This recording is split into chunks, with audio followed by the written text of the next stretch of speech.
Good morning, everybody. Good afternoon and good night. My name is John with HSFL Paranormal. How's everybody doing today? It is great to see everybody. Getting started here in just a few minutes. I'm going to be having my special guest today. Let's see here. Yes, Redbeard Gaming. Hello, my friend. Yes. Yeah, Baxter unfortunately is not going to be joining us at this quick moment. Hello, everybody. Welcome. Smash that like button. Hello, Gemma Autism at its finest grace. I believe in ghosts. EVPs, my friend. Jesse Plays. Hello. Redbeard Gaming. Dangerous Curves. Hello, my friends. Angel Muniz. Nation of Domination. Hello. Welcome. It is so glad to see you.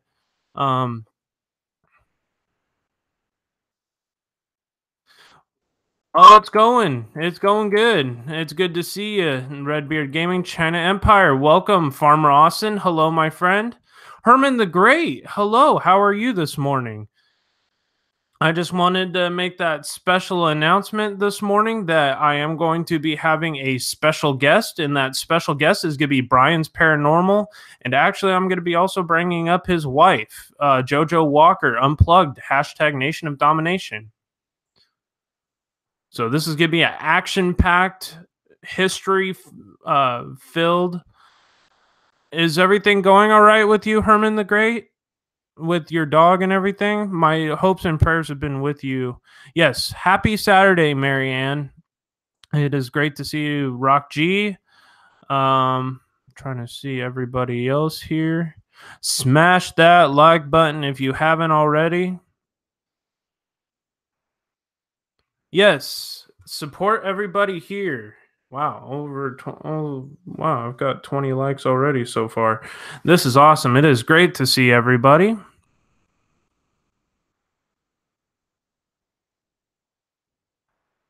Welcome to my temporary studio for this episode of HSFL Live with the special guests. My Saturday special, usually in the mornings.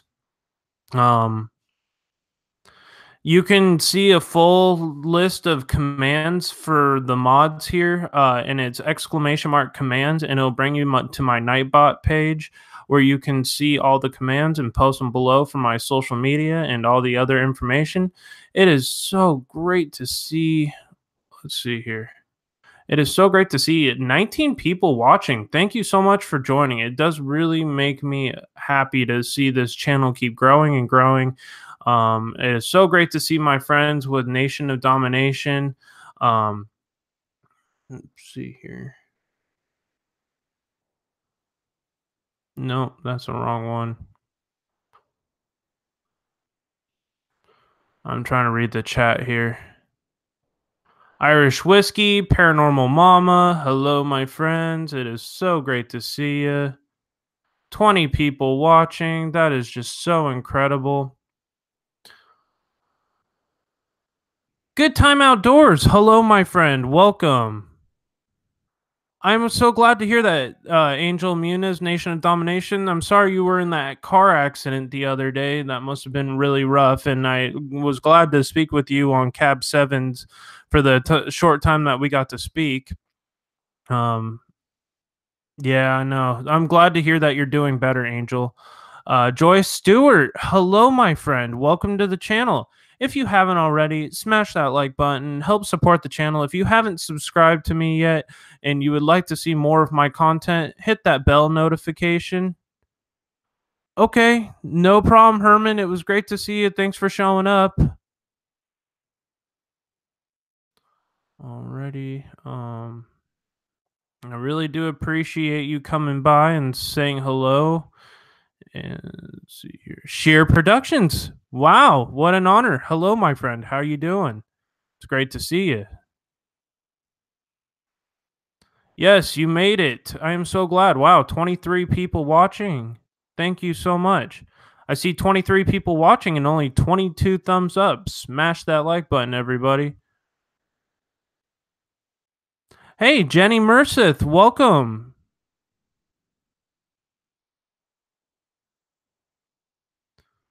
JoJo Walker. She is going to be one of our guests today here on HSFL Paranormal Live, along with her husband, Brian's hashtag Nation of Domination Paranormal. And we're going to be discussing about the Dundrum Castle in Hamilton, Ontario, Canada. So this is going to be an absolutely action-packed, amazing time here on HSFL Paranormal Live. We're going to take a little walk through in history and explain why this place is the most haunted building in Canada. It is an immense 18,000 square foot castle, and the pictures are just absolutely stunning. Wow, 24 people watching. Thank you so much. It is so great to see you. Yes. I will be bringing on my guests shortly. So, without further ado, I'm going to start bringing up the project here.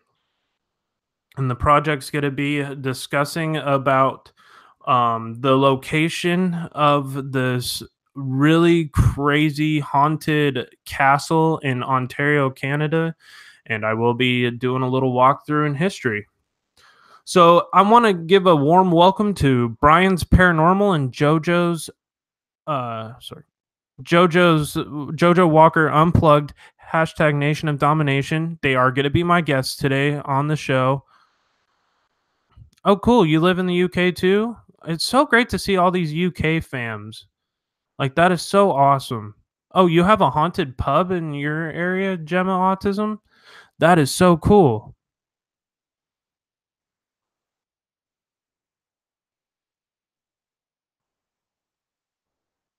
Alrighty, so I'm going to start doing this little walk through here into history. As soon as I can move this a little bit and this a little bit. Just one. Hey, Brian's Paranormal. This is my other guest. Welcome, my friend. It is so great to see you. I hope you're having a good day. I can't wait to get you on here in a few minutes. So basically what I'm going to do is do a little walkthrough on the location that you went through to give the guests a little backstory. So I hope everybody enjoys my commentary on this. I did take time to research this place for the guests, and this place is just absolutely incredible, and I hope one day that I'll be able to actually see this place in person. I'm going to be explaining about the Dundrum Castle in Hamilton, Ontario, Canada. And before I bring on JoJo and Brian's Paranormal, just one moment here. So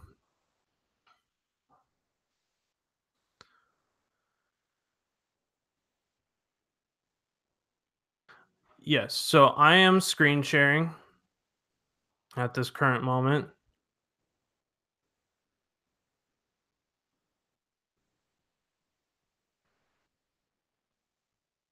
Hold on, actually. Let me get back here. Yes, let me get back here just one moment here while I fix this real quick. So this is actually the location where it's not the best picture that I could pull up. Let me see if I can change that. I hope everybody can see that a little clear. So this is actually the Dundrum Castle in Ontario, Canada. It is a very cool but creepy and haunted location. Actually holds home to one of the largest, if not the biggest, cemetery in Canada, and it is known to be one of the most haunted. I don't know what happened here. I'm trying to get back to where I can see the chat. If I'm missing your comments, I am sorry. I am trying to get back here. Let's see. So this building, I can see the comments now. Crystal Silverheart, welcome. Hello, my friend. Yes, I see you. Trust me, I do see you. I just couldn't see the chat there for a second. It is great to see everybody, If I've missed your name, I am sorry. Hello, Harmony. Welcome to the chat. It is so great to see you. If you haven't already, please smash that like button. So without further ado, let's get to the location. This building was built in the 1830s, I believe 1833. It was started construction, and it took 3 years to build, and it was finished in 1835. It was now is currently owned by the city of Ontario, Canada. It was used by the military efforts of the British Empire in wars such as the War of 1812, the Rebellion of 1837, and the Boer War. Now, this building was also used during the times of the World War I and World War II. Hey, Haunted Paranormal, welcome, my friend. It is so great to see you. I hope you are doing so well. This building has a military museum, and it is rich in Canadian military history. So that is really, really sweet.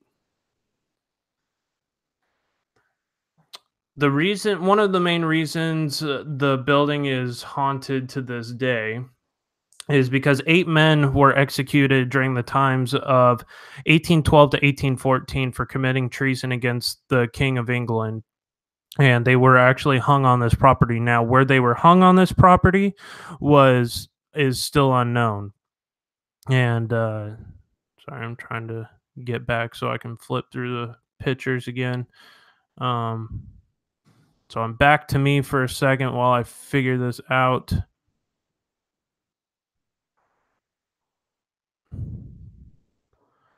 Unfortunately, there's no fast way of doing this. So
hey, everybody, I hope I'm back. I hope you can see me. Sorry, I had a little bit of a technical difficulty there.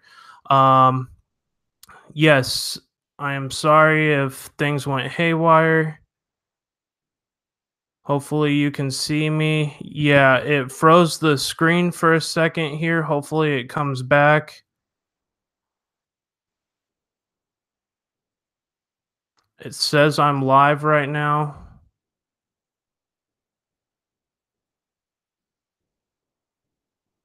Yes, I'm back. Okay. I do apologize. I had a quick incident where my computer just glitched. So I hope everybody can see me again. Sweet. Yes, Susie's channel. Welcome, my friend. It's great to see you. If you haven't already, please smash that like button while I get to the history of this place. Let's try this again. So I don't know why that was having issues. Yes, this is actually the castle. And so like I said, where the hangings actually happened to these 8 men is unknown on the premises, and there's some short stories of where this could have occurred, but nobody really knows for sure. Let's see.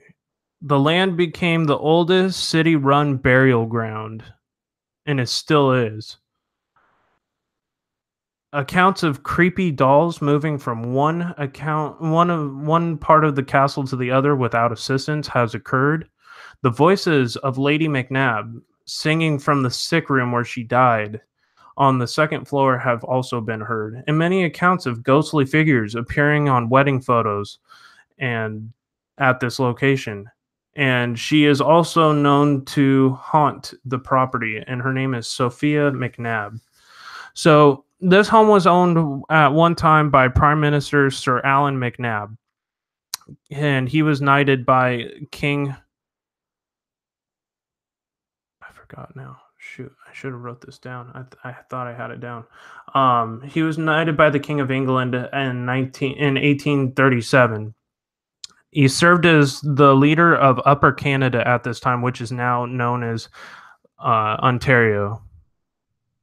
The house was built on Dundrum land owned by Sir Richard Beasley. He was a pioneer. Beasley helped found Ancaster and served in the government. He donated the land to the British war effort during the War of 1812 and again in 1814. McNabb, who later owned this large mansion, worked for Mr. Beasley in designing the home. But McNabb was shady in all of his business dealings, and there was large controversy that surrounded him even in death. In the War of 1812, Beasley gave up his land again and again in 1814 to British troops, probably to fight the U.S. Military. Let's see here. Okay, so I wanted to give everybody like a brief description of what this place was about. This place is super duper creepy. Trying to just go over my notes real quick, make sure I didn't miss anything. So, without further ado, I am going to bring up my guest here in just a second. Let me get back to the chat. I hope I didn't miss anybody. If I did, put your name down below so I can get back to you. Just 1 second. Having a rough time flipping through all these screens. James, the sharpshooter, the man, the fam. I hope everybody did enjoy that little history lesson. Oh, that is so cool. Crystal Silverheart, that is so awesome.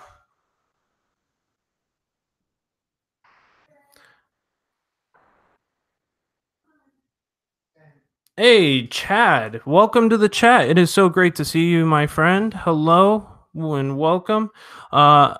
I guess it'd be kind of rude if I didn't mod the people that I am going to be hosting. So Brian, and now I'm trying to find JoJo so I can make them mods on my channel as well, just because they are such good people. And yes, if you haven't already, like I said, smash that like button. If you haven't subscribed to me yet, go ahead and do so. I have great stuff coming out on this channel. Lots of great information. Just in time prepping. Hello, my friend. It is so great to see you. 25 people still watching. I am so glad to see. So let me get my guests up on here. Brian.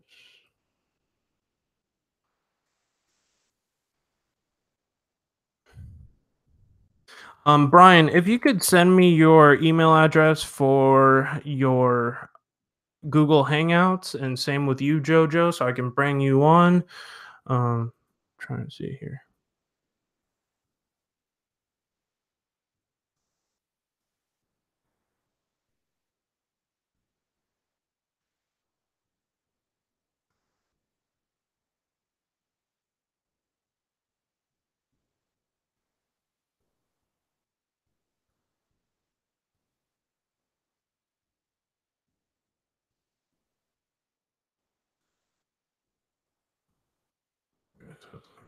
Do it. Okay, so yeah, I need your email so I can do this real quick like here. Let me get back to the chat. Hey, what the paranormal? How are you doing, my friend?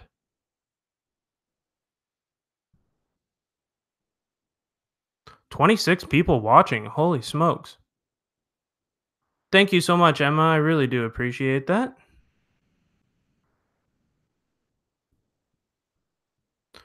All right. And what is JoJo's? Hey, Vesper Martini. Hello, my friend. All right.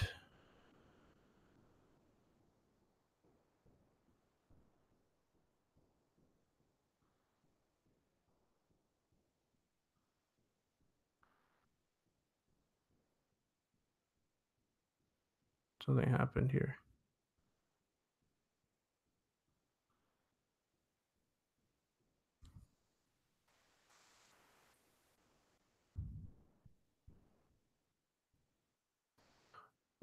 Just 1 second. I'm trying to figure this out. I'm still learning Google Hangouts, unfortunately. Uh, Brian.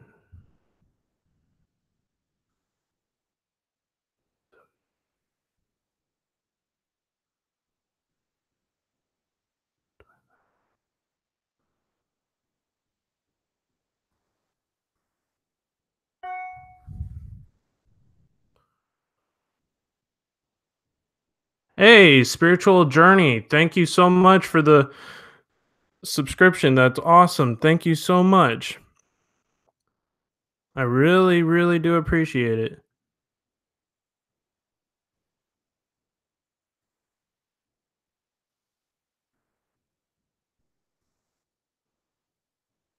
I got that right. Sorry, it's taking me forever to.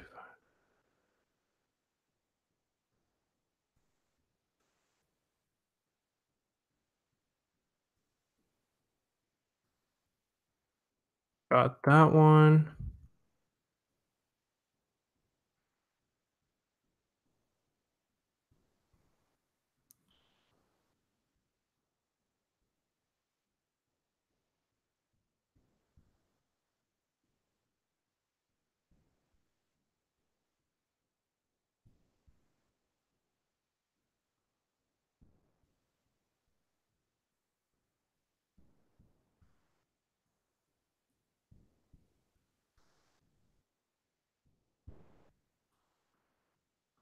All right, so those invites have now been sent, and I'm going to be welcoming on JoJo Walker and Brian's Paranormal.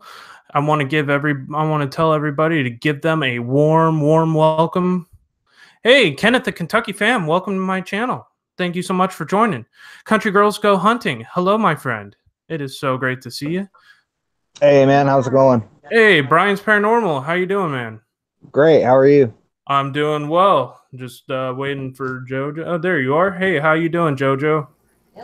Hello. Alrighty. So I have a little guideline here that I want to kind of ask some questions about your journey to the Dundrum Castle and also any other cool trips y'all have been on. So just 1 second while I pull up those questions. Um,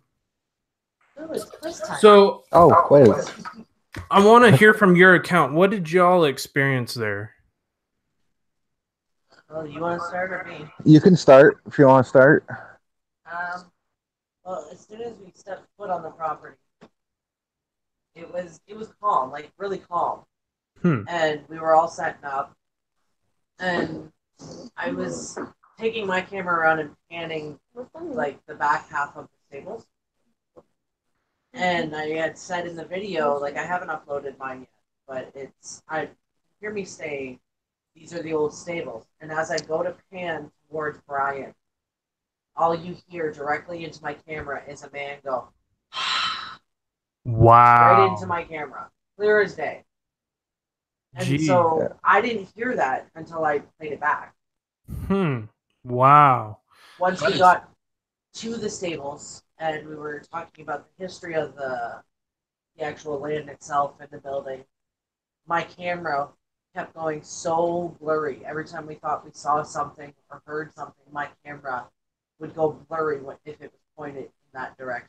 Wow, that is so crazy because like that was actually one of my questions on my thing. It was I kept noticing on your video when I was rewatching it that your camera would constantly go blurry. You would have an immense battery drain on all of your equipment, and it was Yeah. just it seemed like a very, very crazy experience. And Oh, yeah. it's something I've gone through personally on a lot of my haunted travels here in California. Like we go to some really messed up places where some really bad things happened, and yeah, our cameras get drained constantly, and it is just you can't explain it. Yeah. Like there was one point when we walked down to the boathouse. Yeah. Brian and Christy were far enough behind me that they wouldn't have been able to reach me. It was pitch black. They wouldn't have been able to see me. Mm-hmm. And as I'm talking, my camera goes blurry, and all of a sudden it feels like someone kicked me in the back of the knee, like right where your knee bends. Oh wow! Kicked. And when we got home, I actually had a bruise on the back of my knee. I was like, "What the hell?" Dang! And so you actually got physically assaulted by an unknown force? Oh, several times. Yeah. Wow. Once at the actual Dundrum property, and then again in the cemetery. I got, it felt like I had been shot, and I could feel like it go right through me. Wow. And do you think that had running down? Do you think that had to deal with what when I was listening, you were smelling the smell of gunpowder and feeling those and hearing those gunshots constantly? It sounded like almost like cannon fire or gunshots. Yeah, do you think that was on Dundrum. Wow. That was on the Dundrum property. I would hear the cannon fire, and I don't know why, but Brian will tell you. Like I kept saying, if you watch the video, I keep saying through the whole thing, I've got to go over there. I've got to go over there. Or I got to go. Yeah. I got to go. Yeah, I kept hearing that. That was crazy. It was like when we got up there, all I could smell was gunpowder. I made Brian walk with me to a cannon, and I'm like, "It's this cannon. This cannon smells like gunfire. Like it smelled like it had just been fired." But every part of me wanted to load the cannon and shoot it. Like it was like that was my job. Wow. Like I felt like I do you had think to it be was there to do bringing that. you? Do you think it was possibly bringing you to bring you back into the past of you fighting in the war? That's what it felt like. Like I've never felt something. Okay, so I have split personality disorder, Mm-hmm. and it didn't even feel like that. Like it felt like they weren't trying to take me over, but they were trying to show me. You know what I mean? Wow. And it was shortly after Christy looked through that window at the War Museum. Her camera caught clear as day a soldier standing in the center of the room, staring back at her through her camera. Jeez. And right after that, I was like, I need to go and load that. And they're like, no, no, no. And I'm like, you don't smell that? I'm like, it's been fired. Like, I got to go over there. I got to load that. I'm like, I've got to do this. And I even say it on his video, on his live stream. Yeah, like I've got to do this. Like, I really want to do this. I really need to load that in. Looks like Lou Rock just joined us. Thank you so much. And he said, hello, John, Brian, and JoJo. hey, Lou Rock. Yeah, like that. It was just crazy, man. Like all of the operations we got.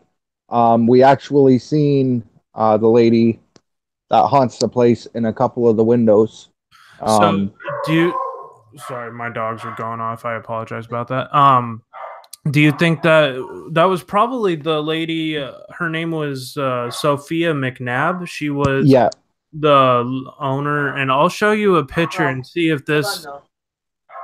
There was two ladies in that home. Okay, so you had a good chunk of the history, but I've actually gone on the tour prior to doing this investigation.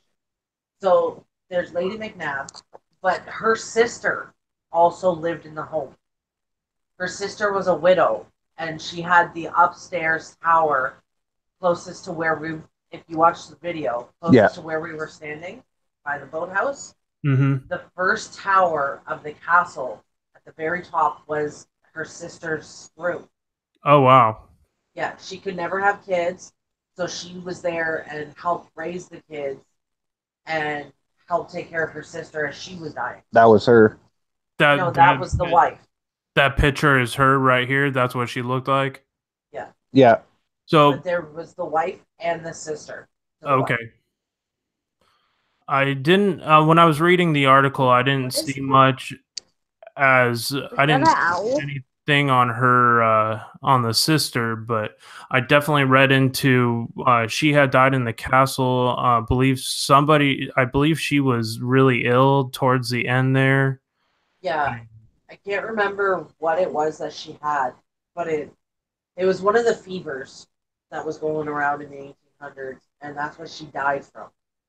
Common fever that went on during that time, especially in the U.S. and Canada, was yellow fever. But Yeah. I don't think it was yellow fever. I don't remember, but I don't remember it being that. So this is actually a wedding photo that I'm gonna show up. Her apparition was actually caught in that wedding photo. Yeah, and that's the apparition I kept seeing in the window. Oh, really? Yeah. Oh, that is so crazy. But like, and the one time I got a glimpse on my live stream, and when I was looking through the window to the around the side of it and through to inside the place, I paused it at one point, and you could see her standing there in a white gown and just looking out the window. Wow. Like when you go on the tour, like in the castle, they take you down into the servants' quarters, and you get to see how the servants lived. There's a little boy that plays in the hallway where they gather wood. Jeez. And oh yeah, like you can see him clear as day. So supposedly in the servants' quarter, they had a large basement supposedly on this property, and that's actually where they held the prisoners that would be executed on the land. Yeah. They take you. Okay, so how to explain it? You go down into the basement, and you go all the way down to the end where they keep the wood. There's like a little cutout. Mm-hmm. They keep wood in there, and then there's a tunnel off to the right-hand side. Through that tunnel is where they would keep them. Gotcha. So everybody wanted down that tunnel. Everybody wanted to see the photos again. So just give me 1 second while I pop that up. If Brian, did you go through anything there separate from what JoJo went through? Basically, like, we were fine to go around Dundrum by ourselves. Right. I had no problem splitting up there. But when we hit that cemetery, it was a full tilt turnaround, like 420 spin all in one, because we couldn't split up. We felt like we had to be together all the time. We heard footsteps all around us, voices. We seen a couple operations, like Christy had noticed there was a full figure of a person that came out, and they were kind of kneeled there and froze as if, is she seeing me or not, and just kind of took off, and a person was gone.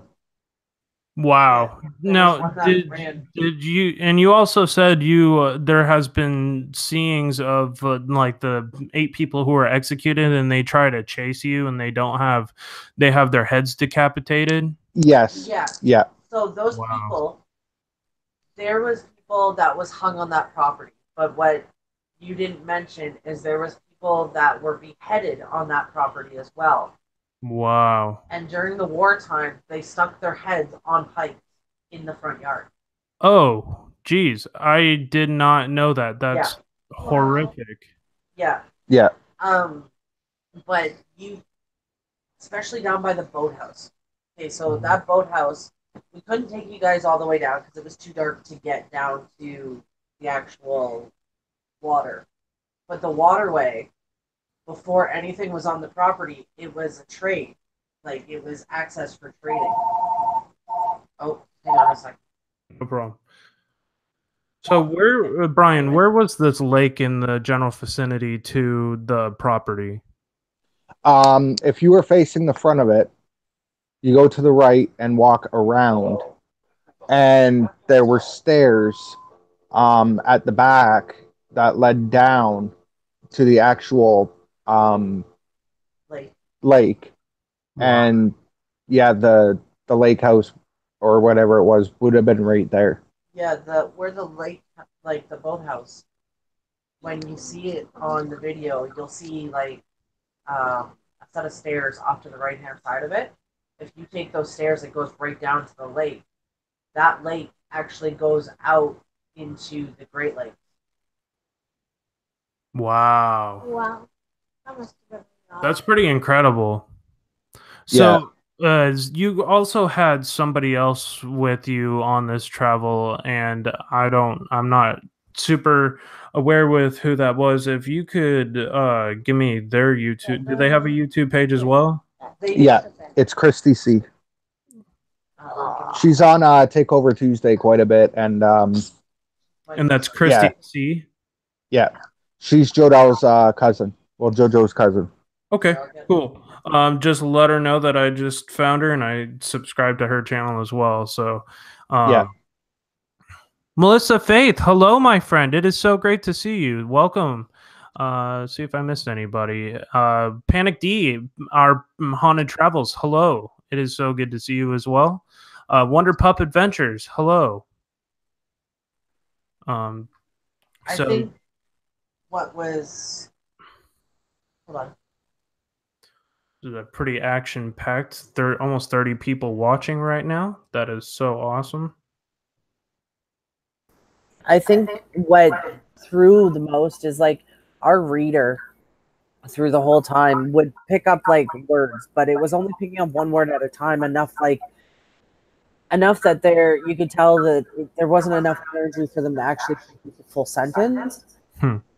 But what it was saying was allowing us to pretty much validate what was going on. Like, we were hearing a little girl laugh and run, and all of a sudden it would read out child. It read out one daughter's name, like the one prime minister's daughter's name was read out. And it read out the one soldier's name, Bill. We found him in the cemetery. Oh, no kidding. Yeah, if you watched it, I know you watched the live stream, but when we go up to Lieutenant William, that very first cross when we first got into the cemetery, soon as we got in there, everything went nuts. Wow. Christy was like, I've got to go over here. And she's like, William, I'm like, we picked up a bill over at the War Museum. And I'm like, and now we're at William's grave? I'm like, that's a little strange. And then all of a sudden, her camera shut off, my camera shut off, Brian's live stream froze, our lights all went out. Like, everything just went all over the place. It was so weird. Wow.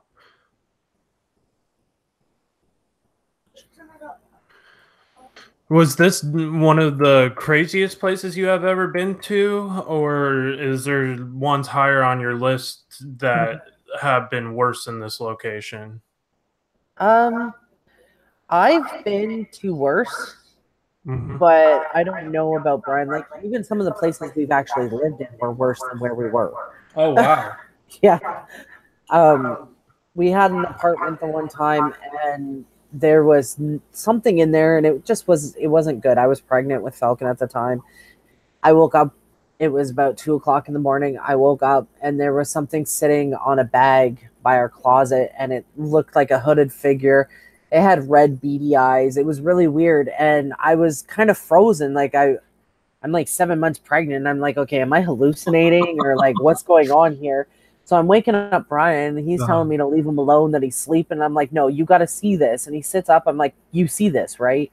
And he's like, yeah, we turn on the light, it's gone. We turn off the light, it's still there. And I'm like, screw this. Here we are, 2 grown adults sleeping with the damn light on because we're afraid of the dark now.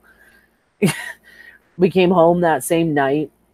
We went out fishing, and we came home, and our one cupboard door in the kitchen, the way the house was laid out, you could see the cupboards from the landing. And when you walked in, the cupboard door swung open after we heard, Mommy, you're home. Daddy, you're here. We're like, what? The cupboard door swung open. His brother was there, witnessed it, because he went white as a ghost. It was kind of funny, actually. And we're like, okay, can you close that, please? And all of a sudden, the cupboard would close. Wow. Yeah.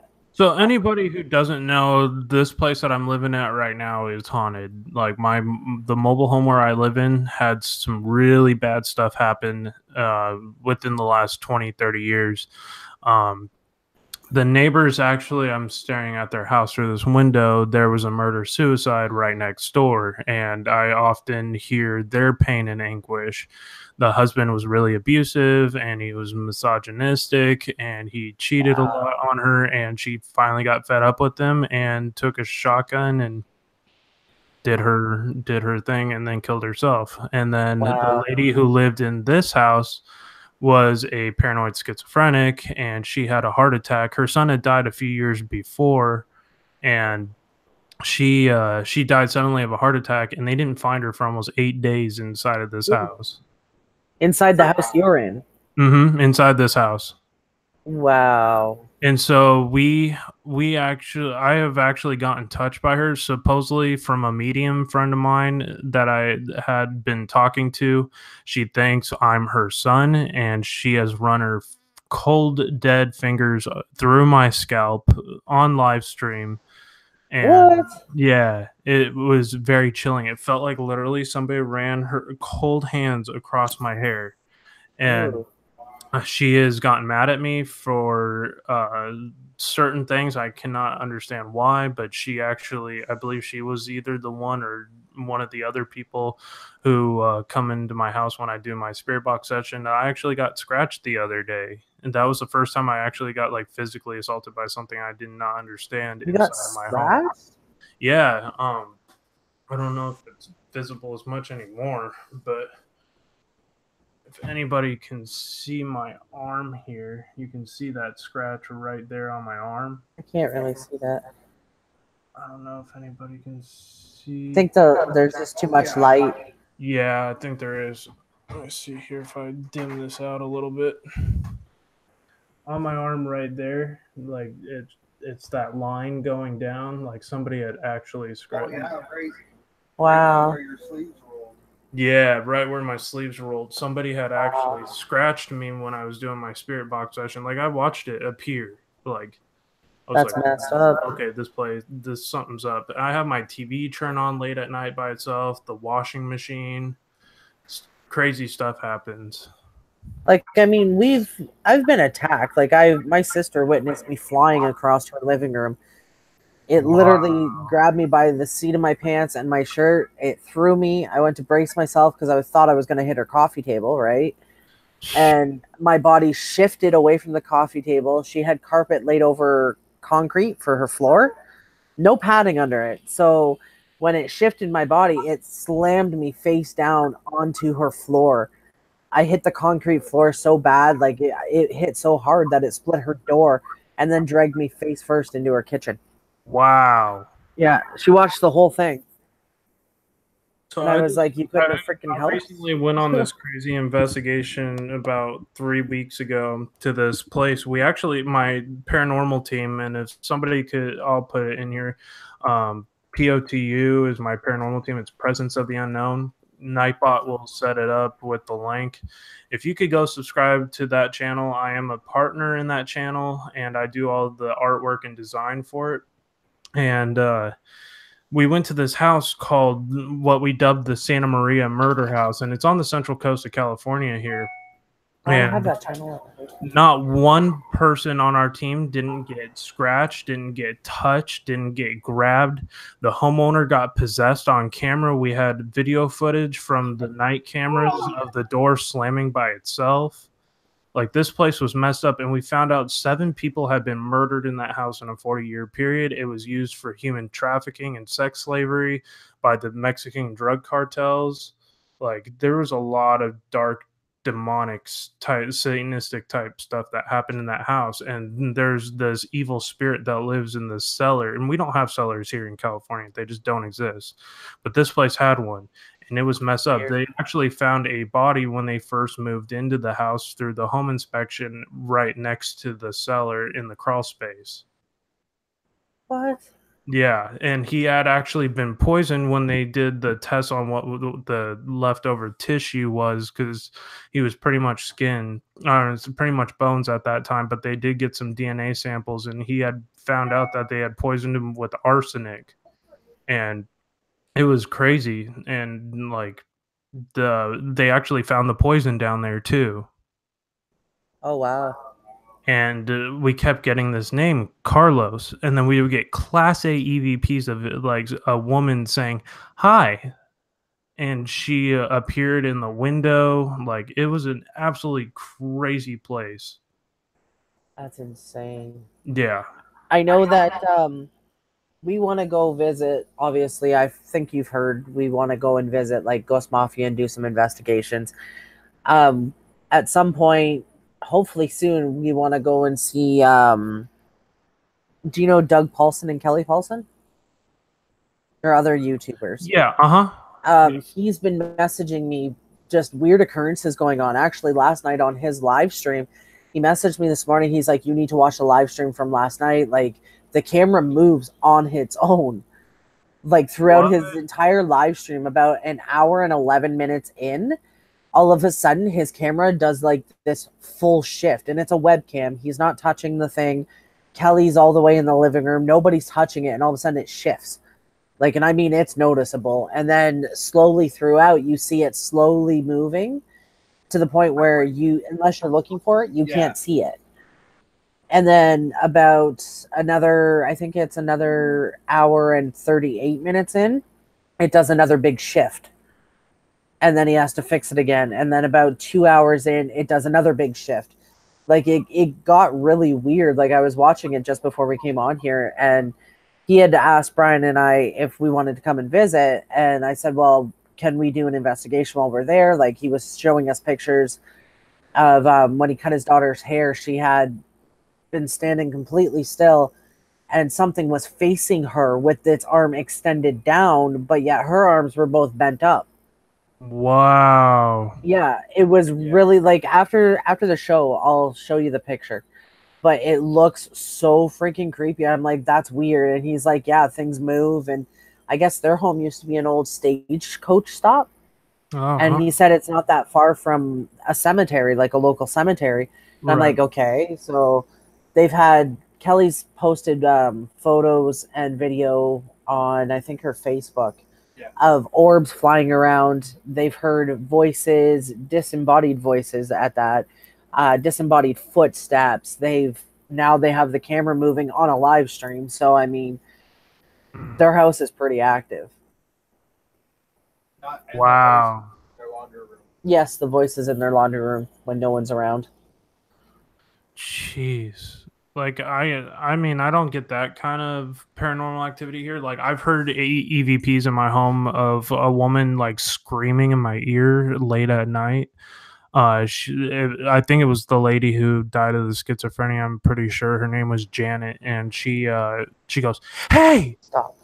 in my ear, like late at night, and it freaked me out to the point where I didn't sleep the rest of the night. And I was just like, I had to go grab my Bible and my cross and smudge my room, because I'm like, you're not welcome in here. I asked you to leave, and like I just felt like she watched me all night.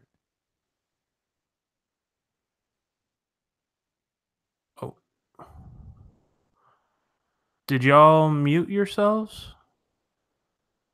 Sorry. I know that Brian's lived in some pretty messed up places. Like, before I met him, his one place that he had with his ex-girlfriend, he can explain it better because obviously I wasn't there, so I'll just let him explain it. The one on Dufferin. I took and rented a house from a police officer. Had different experiences in the place. It got to the point where I would be having my oldest over. My son Cody would come over every other weekend. And everything was fine up until, I guess, a week or two after moving into the place. I came in the one day, and the neighbor had called me into his house, and he's like, just to let you know, I've been filming. And I was like, well, what have you been filming, type thing? Excuse me. And he's like, a bunch of the paranormal, and he had boxes upon boxes of tapes, and he's been filming it for 7 years. Wow. And he was using one of those news crew cameras, the bigger ones. Mm-hmm. and he shifted a stand out of it with a fan. So he screwed it on there, and the camera would automatically shift the apartment. Wow. Well, he started getting a lot of activity, and he started to film. And it was 7 years that he was there, and then I moved. I was like, "Well, I'm your new neighbor. I have a son and whatnot." And we got a kitten and everything else. And well, the one night we come home, and I took the kitten to the litter box and that, and I started to film a little bit with my mother's camera. Mm-hmm. And all you see when I rewatched it was this ghost come through the wall under my bed and it lifted like the skirt from under the bed and walked through and around to Cody's bedroom. Golly. No matter what, even in the wintertime, dead of summer, anything, his bedroom was freezing. Really? So there was like something very negative present, it seems like. Yeah. Something that didn't like him there, I'm guessing. Yeah. Anytime I get like a super deep drop in, because I'm somewhat empathic, so I definitely feel the emotions, and that I am highly reactive to people and spiritual energy. Yeah. And when I feel something drop temperature like 10, 15, 20 degrees, I mean, I just feel like this, I can usually feel like this immense anguish, and it feels like they were angry in life as they are in death. Oh, yeah. So we got 7 videos out of that place. I'll explain everything though. So that following night, Cody came over and we watched a movie, did whatever we did, and he went to bed and I stayed up a little more. Mm-hmm. He passed out in that, and I kept hearing noises from his room. Mm-hmm. So I no sooner opened the door, and his dresser drawers are opening and closing by themselves, just slamming shut. And he woke up and he's like, "Dad, what's going on?" And I said, "Well, come out with me for a little bit, and we'll wait till it calms down." Right. Didn't calm down at all. Probably intensified by my calculation. Yeah, it was mad about something. And it was not able to cross over, and probably just it was attached to him either from a location or something he collected, or it was a remnant of the house, most likely. Yeah. Well, the house at one point was the CNN rail. Mm-hmm. And then it was a funeral home. Oh, that'll do it. Because funeral homes are notorious for capturing negative energies. Yeah. Well, the following morning, I got up because he wasn't coming out of his room or anything. Mm-hmm. And I opened the door. I'm like, "Cody, breakfast is ready, you know?" And he's like, he didn't say nothing to me. He just kind of glimpsed at me, and he was stuffing toys and clothes from his dresser under the center of his bed. I was like, "What are you doing, Cody?" And he just gave me the dead stare. Whoa. No blinking, nothing. So an hour passes, an hour and 30 minutes, and I go check on him again. Still hasn't eaten breakfast. And he opens the door and comes out, just gives me that evil glare and dead stare. Like I could see through his soul, I swear to God. Mm. And we had one of those space heaters Mm-hmm. that stood on the wall. Well, I had a futon that I fit in the living room, and he tried to walk through, like in between the futon and that, and go through the wall. Wow. Why would he try to do that? And he was possessed for, I would say, however long.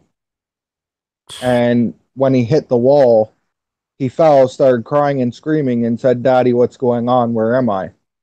Whoa. Yeah, that possessions don't happen by good spirits. Wow. Let's just put it that way. Good spirits do not want to take control and cause you to do things in a negative manner. That's definitely something Yeah. on the evil side of spirits. But in paranormal investigations, I'm sure you can admit as well that demonic presences are very rare to come by, but you Yeah. better be praying if you ever come by one. Yeah. Well, it got to the point where I went to my mom's house. Mm-hmm.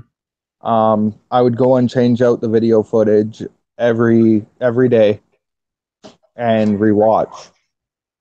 And I came home one day to change out the footage, and I had set a chair in front of his door to like kind of keep it closed with a stool. Well, we came in the door not even 20 minutes in to me changing everything. The stool had moved away from the door, and the chair moved, and the door just opened. Wow. And like it was so cold that, and like there were heater ducts in there that we could see our breath. Golly. Yeah, And you're definitely dealing with something negative. yeah, like it got to the point where I took that other footage to my mom's and that, and I watched the video through. You could hear them turning my computer on. Mm-hmm. See the computer turn on and the music turn on. It was reggae music. Mm-hmm. And there was like you could hear like a bunch of them in the living room just kind of chilling around.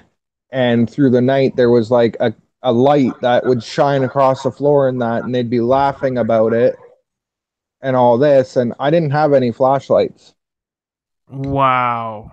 Yeah, and you see the cupboard doors in the kitchen and everything just open like with a blink of an eye, and stuff starts coming out of it and everything like that. And it got horrible at that place. Like there were pictures, I kept having to fix my pictures because I'd come home and they'd be all upside down or they'd be turned and facing the wall. I got 7 rounds of footage and I can't seem to find the camera. I can't find the videotapes. I can't find nothing from that house. Really? So Yeah. it obviously did not want to be caught on camera. Yeah. But we had showed the cop that I was renting from. I showed him the footage of everything that we got. And he's like, "Go in, change cameras. That way we have the footage that me and my partner went in and we looked through the house." And all you could hear on the camera was Constable Marius starting to like breathe really, really heavy. And his hair standing up and everything. And like it got to the point where they retrieved their guns to search the apartment because they thought somebody was in there. Lord Almighty. And there was just a lot of stuff happening there. Me and my brother stayed there one night, and there was a bunch of other stuff happening, and like the bathroom sink would turn on by itself. Other stuff would happen, like the cupboard doors opening right in front of me. And when the day came to move, I took my brother and my stepdad over, and first second we got into that house, it was freezing. Our skin and everything was crawling. Our hair was standing up. My brother had a cup thrown at the back of his head. Wow. And none of us even touched the cup. It got really bad there, and Marius ended up selling the house shortly after I moved out. He had paranormal investigators and a priest in there to check it out, and he had to end up selling it. But like shortly after I moved out, there was a new guy that took over, and there was a little girl. Well, a mother and 2 daughters moved in there, and they were having the same issues. Wow. But they literally lasted a month in there, whereas I lasted 4. Like, there were times in that house when I'd be sitting and watching TV, and all of a sudden you'd get a knock at the door, you'd hear a police radio, open it, and it's like 1 in the morning, and there's nobody out there, but you still hear the police radio going. There'd be bangs in the hallway, and those big chef knives. I heard a bang one night, and my brother was over. We go out in the hallway, and it's like engraved in the wall. And there was nobody. Yeah, there was nobody in sight. Jeez. Yeah, time to get out of that house. Yeah. Golly. Yeah, we left that house, and I was happy to leave. Oh, I'm sure. Yeah. Oh, man. Something really bad must have happened there. Yeah. So back to the castle, and at about the 36-minute mark, I heard a EVP. I don't know if it was off of one of your guys' equipment or if it was just out of thin air, but it started mentioning about the lights that you guys had, and it kept saying lights, and then it said bright. And so I was taking the inclination that they knew that they were watching you, and they were stunned by how bright your flashlights were. Yeah. Even though necessarily you couldn't see them at that moment, they definitely saw you. That was the time where my one device that I had, it had brought up bright, and I heard the voices talking about the lights, and my camera had gone completely blurry to the point where I couldn't see nothing. It was almost like my camera was dead, but it wasn't. It was just a pure fuzzy black and gray screen. Wow. And that was just before we headed down towards the boathouse. Jeez. So did anything bad or negative, did you feel anything by that boathouse? Yeah, we got the top of the path for the boathouse. We got to there, and we started having like this heavy feeling, like someone was sitting on our chest, or like didn't want us around. You know what I mean? Like really heavy. We got about halfway down, and that's when you'll hear Brian and Chris. They're like, "I'm going down." I'm like, "You have fun with that. I can't go." Like it was that strong for me that it was like I can't be anywhere near there. And now, do you think that's the entity or the spirit that was drawing you to stay there? I'm not sure because if it was the one that wanted me to stay there. Something was keeping you there. Yeah, it kept drawing me to the boathouse.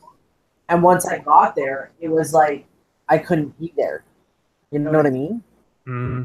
Like I felt like I had to be there, but then when I got there, it was the weirdest thing because I was like, I can't be there. I can't go down there. Like it was so strange. But then when we were trying to leave because we heard the gunfire, we were trying to leave, and it was like, okay, but now I don't want to leave. It was, I don't know. I don't know about Brian. I know for me, it felt like I was being pulled in a million different directions by a million different people. Wow. How many spirits did you think was actually there? And knowing that it's, I think, Canada's largest city-run burial ground, it was probably a lot. For me, personally, I picked up at least 20. At least how many? 20. Wow.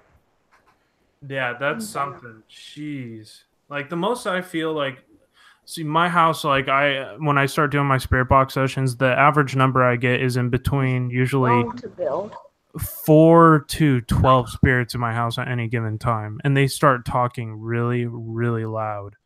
Yeah. And so I have to tell them, like, if you want to speak with me, I ask 2 things: that you remove any negative spirits and get my guides and the people that protect me, my guardians, to help remove them. That's my first thing. And then I do a simple prayer to God to have that happen. And then I also ask the spirits to be respectful and speak one at a time. Now, they're not always respectful, and they like to chatter amongst themselves. And things get really loud and confusing, and that's why you don't often get clear sentences. Now, I have been working with a few programs lately. I started using Spiritus and reverse mode, which I've had a lot of success on a lot of my investigations. That has just absolutely been 100% spot on accurate. Yeah. And also, I know it's not as popular, but the SCD2 Huff Paranormal app is actually pretty good, and I've gotten clear first and last names that were actually accurate. Wow, 40 people watching right now. Thank you so much. Yeah. That is so awesome. I love how big these interviews are getting now with these paranormal groups. It is just so awesome to join everybody on a Saturday and get to know everybody. Thank you for the new people who have subscribed, and I will pull up a quick list of those people. And I want everybody to just absolutely thank Brian's Paranormal and JoJo for coming on and sharing their time of their day with us. Let's see, TNT, Boom UK, Hidden Secret Conspiracy, Spiritual Journey Enlightenment. All these people. Wow, that is so awesome. I am so glad to see everybody. That is just so awesome. I think I've had 4 or 5 people subscribe just during this live stream, which is just so neat. And everybody give a huge thanks for JoJo and Brian for coming up and sharing this experience with us, because not a lot of people believe in this stuff, and it's my job to try to educate and show people that there's other things other than us walking this planet. There is. See, I've experienced way too much for it to believe that it's just us. Oh, absolutely. Me too. There's way too much that goes on. And, like, even for the skeptics, like, I understand some people are going to be skeptical. That's fine. But even I've been around, like, full out skeptics, and they'll be like, what was that sound? And then they'll just brush it off. And I'm like, seriously? Like, you're not a bit curious? Like, you don't want to figure this out? And then something really random will happen. Like, I had a friend, did not believe in this stuff whatsoever. We heard like a bang the one night sitting in her house. And I was like, okay, you know, I could kind of feel that it was getting a little uncomfortable in her house. And it was just us, like just me and her. It was like a girls' night in. And she was like, yeah, I hear that all the time. She's like, it's nothing, right? Like, okay. And then all of a sudden you hear like dishes. And it sounded like someone threw a dish. And I'm like, okay, what was that? And she's like, I don't know. It happens all the time. And I'm like, are you serious right now?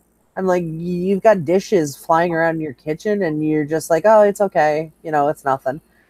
And she's like, no. She goes, I don't believe in that stuff. And I'm like, really? We went out to the kitchen. Sure enough, there's a plate in the middle of her floor. And she's like, oh, she goes, it must have just fallen off the counter. I'm like, your dish rack is like far enough away that it wouldn't hit the center of your kitchen. Right. Totally. And she's like, no, it's fine. We try to sleep that night. Her blanket's getting pulled off. And I'm like, you aren't picking up on this at all. Like you're not getting this. And she's like, no, I kicked it off. And I'm like, you didn't kick it off. I've been watching it get pulled off. Like you were sound asleep. But like, there's just some people that just don't catch on to it. Oh yeah, totally. And some people will fight tooth and nail to come to grips with what they're experiencing just to settle their own, I don't know if it's their ego or their religious faith. They don't want to believe. They've gone through these experiences. I guarantee a lot of people have. And, you know, a lot of people, because of either their faith or what they go through, they don't want to admit that they have seen what they said without getting called crazy. I'm not even sure if it's that or if they just don't want to acknowledge it because they're scared. And that could be too. Fear often has a major play in. Because I mean, yeah, they're going to be called crazy and that, but at the same time, they're like, well, you know, if I acknowledge this, then it means that it actually happened. Right, exactly. And some people just don't want to acknowledge and get kind of ignorant when it comes to paranormal experiences. Like, crazy story last night. I was getting a ride home from Uber. I don't drive here in California all that often because it's just not you can get everywhere in this town in 15 minutes. So I take an Uber, and I was talking to this Uber lady last night, and she used to work in Hollywood, and she was like, Hollywood is one of the most haunted places in California that people do not know about. Like, and I'm like, oh, I could only imagine all the deaths and stuff that's around that place, all the negative stuff that happens in Hollywood. There's some serious, dark, deep-rooted evil that happens within the movie business. Shady business dealings, and people take that into death, unfortunately. And I could only imagine. She's like, we had coffee things for the sets go flying off of nowhere. I was like, holy cow. And we like this whole 15-minute conversation, I'm just absolutely blown away. See, I've heard about that too, about Hollywood having a lot of paranormal activity, and again, I agree with you. It doesn't surprise me. With the stuff that goes on in that town, man. What goes on in California, happens a lot in California. I mean, one of my friends was like, do you want to go investigate Neverland Ranch? I'm like, fuck no. Yeah, because I'm like, I couldn't imagine what happens at that place. And now they have it all torn down, and somebody had bought the property, which I couldn't imagine anybody living there after what happened. See, I know it's not in California, but I kind of want to go to Graceland. Oh yeah, Graceland. If you haven't been there, like I loved it. I went 3 years ago because Elvis was a huge inspiration to me in my music career. Yeah. I got into music when I was 9 years old, and it was because of Elvis. I have a somewhat of a similar singing tone to what Elvis is because I learned how to mock his voice, and same with some other country singers. And like going to Graceland, it was just the best experience. But yes, I could feel what I thought might have been Elvis or somebody on that property at that time, and it was just absolutely an amazing experience. Yeah, like I've heard stories of people running into his apparition or what they think is his apparition as they're wandering around, and I just think it would be pretty cool to find out if he actually is there. Right. Oh yeah, definitely. I would love to also go to Mississippi. I think is where he was born, I believe. That would be a cool spot to go check out too, where he was actually grew up, and that would be awesome. And it was so sad that he died at such a young age, at 44 years old in 1977, and he had such a good life going for him. But it wasn't all that far different from what Michael Jackson did. They were both running their careers nonstop, doing nonstop concerts, and both were addicted to drugs. And unfortunately, you can't live that lifestyle for a long period of time. And all that fame, you constantly tend to get depressed, and stuff gets to you. I mean, you've got all these people around you, but you're still alone. Like, you know what I mean? Like mentally, you're still alone. Half of the people that surround themselves with you at that point are there for fame. Like they're there for fame themselves, or they want the money, or they want something from you. They don't actually want your friendship. You know what I mean? So you're still alone. Mm-hmm. Especially if you start off doing it at a young age. Mm-hmm. Definitely. So, back to the castle real quick. What tools were you using during your trip? Meters or EVP recorders? What are some of your favorite tools, and what do you suggest if anybody here in the chat is interested in wanting to start their own paranormal team? I want to hear your experience. For me, I like the Ghost Radar and the SGK1. And where's that SGK1 available at? Because I have Ghost You can Radar. get it on Google Play. Oh, okay. Gotcha. Yeah. Is that available on Windows as well? To be honest, I haven't checked. Okay. So, I mean, that's a good question because I don't know. I'll have can to check. look that Yeah. up because I have a Windows computer. I know Brian likes different ones than I like, but because he likes the ones that I use, I tend to use the white noise bothers me, but I know like with the Ghost Radar, it uses the white noise, but you don't actually have to listen to the static. You know what I mean? So it combs through, but you're not actually listening to that all the time. Right. Yeah. Where Brian likes that white noise sound. He likes all that kind of stuff, so he uses different ones than I use. Hey, Tamboki, welcome to the chat. It's so good to see you, my friend. So I just got this. This is my new Bluetooth JBL speaker. This thing is really cool, and I've been starting to use it on some of my investigations. This thing rocks. It's got a double subwoofer, and so it channels out all, and it really helps with all that reverb to cancel any outside noise from the reverse radio. And it works really, really well with the Spirit apps. So I use Ghost Radar too on some of my investigations. Ghost Radar is an awesome tool if you haven't used it.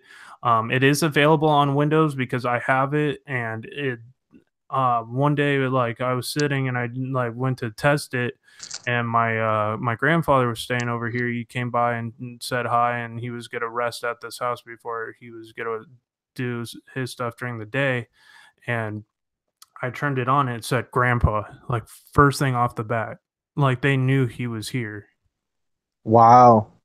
And I was just like, holy cow. I mean, you can, and it said my name before. When we brought it to the haunted mission in San Miguel, it said Jesus.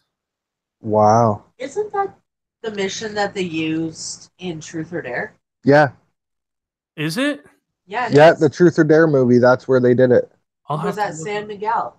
Wow. Because I just did an investigation there. We still haven't gotten the footage up on Presence of the Unknown yet, but yeah, that place is legitly haunted. There was actually the backstory behind that place. If anybody has never been to Central California, not a lot of people have, because it's kind of an unknown area, San Luis Obispo County. Even though it's one of the largest counties in California, it's all farmland here and wineries and stuff like that. So it's not really all that well known. We're about 4 hours north of Los Angeles, 4 hours south of San Francisco, kind of right in the middle on Highway 101. And yeah. And that place, there was in 1814, British pirates had commandeered that mission, and they killed the entire family of the Reeds it was the Reeds family that was living there, and they wiped out that entire family. Brutal. Oh, wow. And when we went there, you could feel the swords going through you. Oh, man. And I started getting this pounding headache, and I couldn't figure out why until I did the research when I left, and found out that one of the British pirates grabbed one of the kids and slammed his head against one of the pillars. Oh my goodness. And like the family of 11 was just absolutely massacred on the property. They tried to flee and they were just gunned down, and I mean it was awful, and you could feel their energy. And the calmest place where the spirits really wanted to talk to us and our meters were going crazy was right next to this giant Jesus statue. And that's when my ghost app said Jesus. Yeah. And if that is not a direct confirmation of religion and the spirits confirming that Jesus does exist, then I don't know what is. Exactly, man. If you don't have a faith in God and Jesus Christ when you do this kind of work, this isn't the thing for you. Because if you believe in Satanism, if you believe in that, you're going to attract negative, evil, and demonic spirits. You're going to get possessed if you constantly don't acknowledge their existence. Then it's gonna mess you up. Like they're gonna feed off of you if you don't acknowledge their existence. If you're not a believer and you're a skeptic, you're gonna be in for a rough time. Yeah. Egyptian Gamer Geek, hello, welcome, my friend. It is great to see you. We are talking about like the paranormal, and if you don't believe in Jesus, or God or a faith in something greater than yourself while you're doing this, if you have nothing to pray about to protect you, then the paranormal is just absolutely not for you, because bad things do happen in the paranormal field, and it's always good to be protected. Yes, he did. Yeah, like there's a few different apps that I use. Like I use the SGK1, and I use the GBX Ghostbox X. Wow. Where are those available at? Google Play. Oh, okay, gotcha. So you mostly run Android? Yeah. Okay, gotcha. I do have some Android stuff, even though I need to get a new Android tablet for my ghost hunting stuff, because eventually, like, my next thing to invest in is building one of those Connect setups that everybody has, that I'm just so jealous every time I see them, because they just, like, Lou Rock just bought one, and he's got some amazing footage. Oh yeah. And I wanna get on that. Like, that's one of my next things. We just invested into a $500 camera setup of IR for up to 6 to 8 rooms. So like our next project is definitely getting that new setup. Wow, 55 likes. Thank you so much. If we could get to, let's see, 70 or 80 by the end of this, that would be awesome. If you, that would be awesome. Like that last live stream I did last weekend is just about to hit 100 likes. Like, I would love to see that again if possible. That would be so cool. It would. Like, if anybody deserves to get the likes here, it's Brian and JoJo. Like, for coming on and sharing their time with me out of their day. I'm just so happy to have them on. You guys are awesome. I love your guys' channels. Thanks, man. Thank you. I love your channel too, man. Thank you. I've watched a few of your paranormal hunts, and that they're pretty good. Thanks. Yeah, I try to work hard on, you know, like, I'm kind of a perfectionist. That's just kind of my personality. So I like to make sure all my artwork is done correctly. I have an app that automatically gauges the it's on my iPhone, and it's called Bazart, BAZAART. It automatically gauges your thing for thumbnails. River, lay down. Yeah. So, and it's just an amazing tool. You can actually, like, custom do. I'll show people here. This, if you need to do your thumbnails, this is a great way. I actually use 2 apps to create my thumbnails. But below, you can, like, customize it for, like, your social media profile pic, your Instagram sizes, your Facebook sizes, Snapchats, and your YouTube cover channel, and also your all your thumbnails. Like, it is a cool app, and I highly recommend it to anybody. Yeah.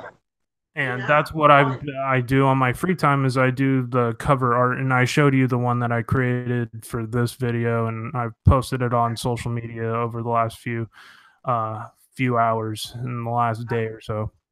Yeah. But, so do you use K2 meters and EVP recorders as well? And what's been your success and your downfalls with those? I find they're really successful. Absolutely. Like, I like using the recorders, because you can actually ask them the questions, play it back, it'll tell you exactly what they have said. I find they're the 100% top ones for me, because you can get the full on of what they want to tell you, and it'll actually pick up what they want to tell you. Oh, other than the actual other spirit boxes, like, I use the ones sometimes that Patty uses on G-Team, but I find that recorder is best. Oh, definitely. Yeah. Like, sometimes even with my paranormal investigations, like, I tend to do, even in my home, like, not all the time I use my spirit box, and people have seen me just use my EMF to communicate. And my K2 meter, I'll ask certain questions, yes or no. and they'll light it up all the way to red. It is insane how like amazing the K2 is for paranormal investigations. If you are into the paranormal and you think your house is haunted, a K2 meter is a great way to set that up. Oh yeah, I agree with you there. I like the K2 meter. Yeah, I mean they are on little on the expensive side. I think I paid $58 for mine on Amazon, but it was a well worth paid for thing. Yeah. If you're into like doing live streaming about the paranormal like mine, I kind of like to thank different companies that I had bought my stuff from. If you're into live streaming, these mics right here, this is the Blue Snowball Ice, and it is just a absolutely spot on product for $49. I mean, it is one of the best studio mics I've had other than my music mics. So I highly recommend that. And my camera that you're viewing me from is the Logitech HD 1080p camera, and it's a widescreen, and it is just an amazing product. Yeah, I found that too. Like, I like your mic. See, I want. The only problem with the mic that I have with this is how short the tripod is. So I'm gonna have to look to see if I can find a longer tripod, because I'm actually having to balance it on books right now. Oh yeah, like they're awesome, man. Like I can see you clearly. Yeah, and I highly recommend the camera I have right now that's allowing me to show myself so clearly is only $49 as well. It's called the 920C Logitech HD 1080p camera, and it's got the widescreen shot, and it is just such an amazing product. And you can see me like brightly and clearly on this, and I also use it for my other channel as well when we're live streaming on haunted locations. Yeah, like I was using my phone through the live stream, and we've looked at better cameras than that, so we're gonna get those and the microphones hooked to the cameras, and absolutely, we found bright lights that we can use that'll attach to them and that. And now, what type of EVP recorder are you using? Right now I'm using my phone, so it's basically the Google Play Store, but we're looking at getting a bunch of the stuff off Wish because it's a lot cheaper and they carry everything. Look up the Yamarin R6. That's what I just bought. Excuse me. And the Yamarin R6 is 40. No, I think I paid $29 for it on Amazon, and I believe they probably also have it on Wish.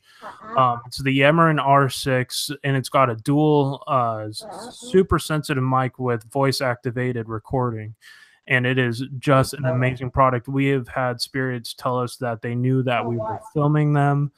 And it's just, I mean, I couldn't make this stuff up. It is just an amazing product. It's not quite on the level of the the DD60, the similar one to what some other ITC researchers use, like Steve Huff, and that I can't afford a $1,200 EVP recorder, so I went with something that would work for what I'm doing right now. Oh yeah. And to answer your question, Egyptian Gamer Geek, yes. I do the paranormal. It's an awesome feeling for me as well. Like, just it's the whole feeling you get when you're out in the field doing it. It's amazing. So yeah, when John sits here and says it's an amazing feeling, it really is an amazing feeling. Yeah, and to those people who don't know what HSFL stands for, I'll try to get Nightbot to say. I don't know if I have it programmed. I think I do. HSFL stands for Helping Spirits Find Light, and that's what my main goal is not only also helping spirits find light, but it's also helping people find light. Whether it's my my meditation Mondays, which will be on this Monday coming up, where I help people try to get to their comfortable zone, try to help them clear their mind of all the negativity and the outside world, because we all go through that stuff. You know, we all go through our inner demons, and sometimes it's hard to take that out of your mindset. And it is very important for me to meditate, because if meditation brings me closer to the spiritual realm. Yeah.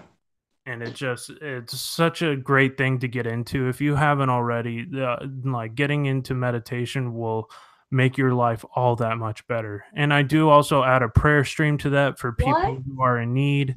And I also have people come up on panel who are going through a hard time, and we all do a massive prayer for those people in need. And I like to get people in here their experience strength and hope.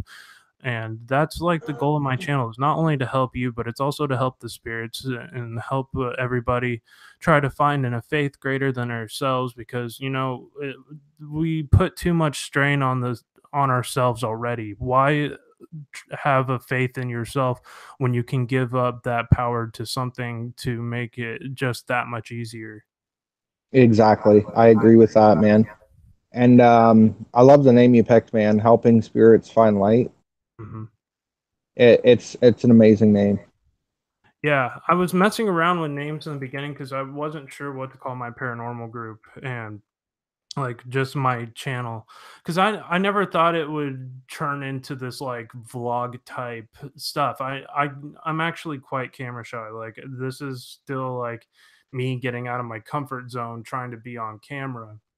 And Yeah. it does. I've gotten more and more comfortable coming up here and sharing what I go through, whether it's my paranormal or my personal life, with as much honor and dignity as I can share, to maybe even help somebody else. Because more so than not, the people in here do more for me than I could ever do for them. Like, they are just the greatest supporters. I just saw that I'm up to 60 likes on this video already. Jesus. Thank you so much. I really do appreciate that, everybody. Lisa MC Name. Hello, my friend. Welcome to the channel. And Emma the Narwhal. Welcome. If y'all haven't hit that like button, please go ahead and smash it. It does help me and people like Brian's Paranormal and JoJo to get their name out, and they have an amazing channel. If you haven't already, please go subscribe to them. James the Sharpshooter, the Man Fam, if you could please okay, you can't. If you could post Brian Paranormal and JoJo's links, that would help me out a lot. So on the investigation that you were on the live stream, I personally could hear spirits talking from in and out of the building. Did you have any idea of what they were trying to say? We couldn't totally gather what they were saying. But there's a few times that JoJo went to the door and she could hear them clearly. So, like, basically we were hearing the spirits inside from outside. Wow. Yeah, and I heard it standing on the path. Yeah. Like, basically, JoJo and Christy were in that one place where they caught the museum part, where we caught the apparition of the guy. All of the dummy dolls that they have are on the second floor of that place. Wow. And so, like, I was reading personal accounts of some of the people that have either stayed or lived on the property, and they said there is dolls that move around the building unassisted by themselves. That's upstairs in the castle. Okay. In between the two youngest daughters' bedrooms. Wow. They have kids, so when you go upstairs, there's I think there's about 5 rooms on the one side of the castle. When you go up the stairs, their room is like the first room, but they've got like this giant sitting room with fireplace, and then at the far end of that room is the 2 bedrooms. Wow. So the sitting area actually has some of their old toys set up, because the castle's set up like it would have been for them way back when. Yeah. And I'm guessing some of these toys were probably of the children that were part of that family. That's pretty cool, but kind of creepy. So we've got Ghost ITC, welcome. Yeah, so for our next go through there, we're setting up for a guide to go through, and he'll basically tell the history and everything of the place while we do the filming and everything else. And he'll guide us through each room, and he's going to let us know which rooms are more active, which rooms aren't as active, where we could set like the EVP up and stuff like that to get the more voices that we need, basically to do the investigation that we need to get done. Right. And anybody who hasn't joined Discord and joined the group Nation of Domination, I just recently joined the Nation of Domination crew on Discord, and you can like post your videos and help sponsor each other and like get their videos out. And it's just such a great community to check out. And Brian, didn't you say you're also going to make one for the paranormal? Yes. What is that going to be called? I was thinking Paranormal Nation. Paranormal Nation? That is dope. Yeah. I really like that. I think that'd be awesome. Yeah. Because, you know, I don't want to take like the domination, you know, like, or Nation of Domination. I just figure Paranormal Nation. Paranormal Nation sounds really awesome. I think that's such a cool name. If you haven't downloaded, I believe I have it on my iPhone and on my Mac, and also on the Windows for Discord. If you haven't downloaded it, join it. And Rock G was wondering, Brian, how do you find the Nation of Domination on Discord? I went through Lunatic Dad for mine.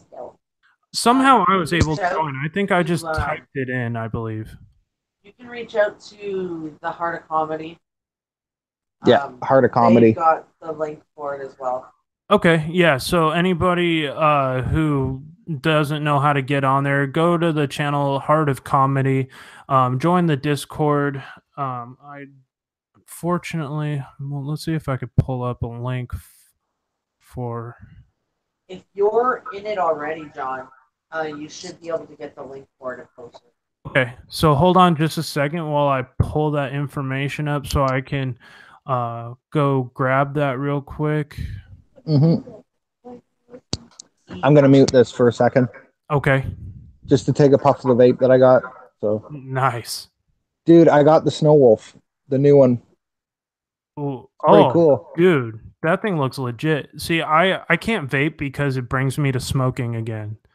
I just quit 4 months ago. Like, I'm finally free of cigarettes. Like, it took me about 5 years of on and off quitting to try to get to this point. And finally I just kept getting like stuff in my lungs. It felt like my lungs were desperately trying to grab air and stuff because I was smoking like a pack and a half a day, and it's just totally unhealthy.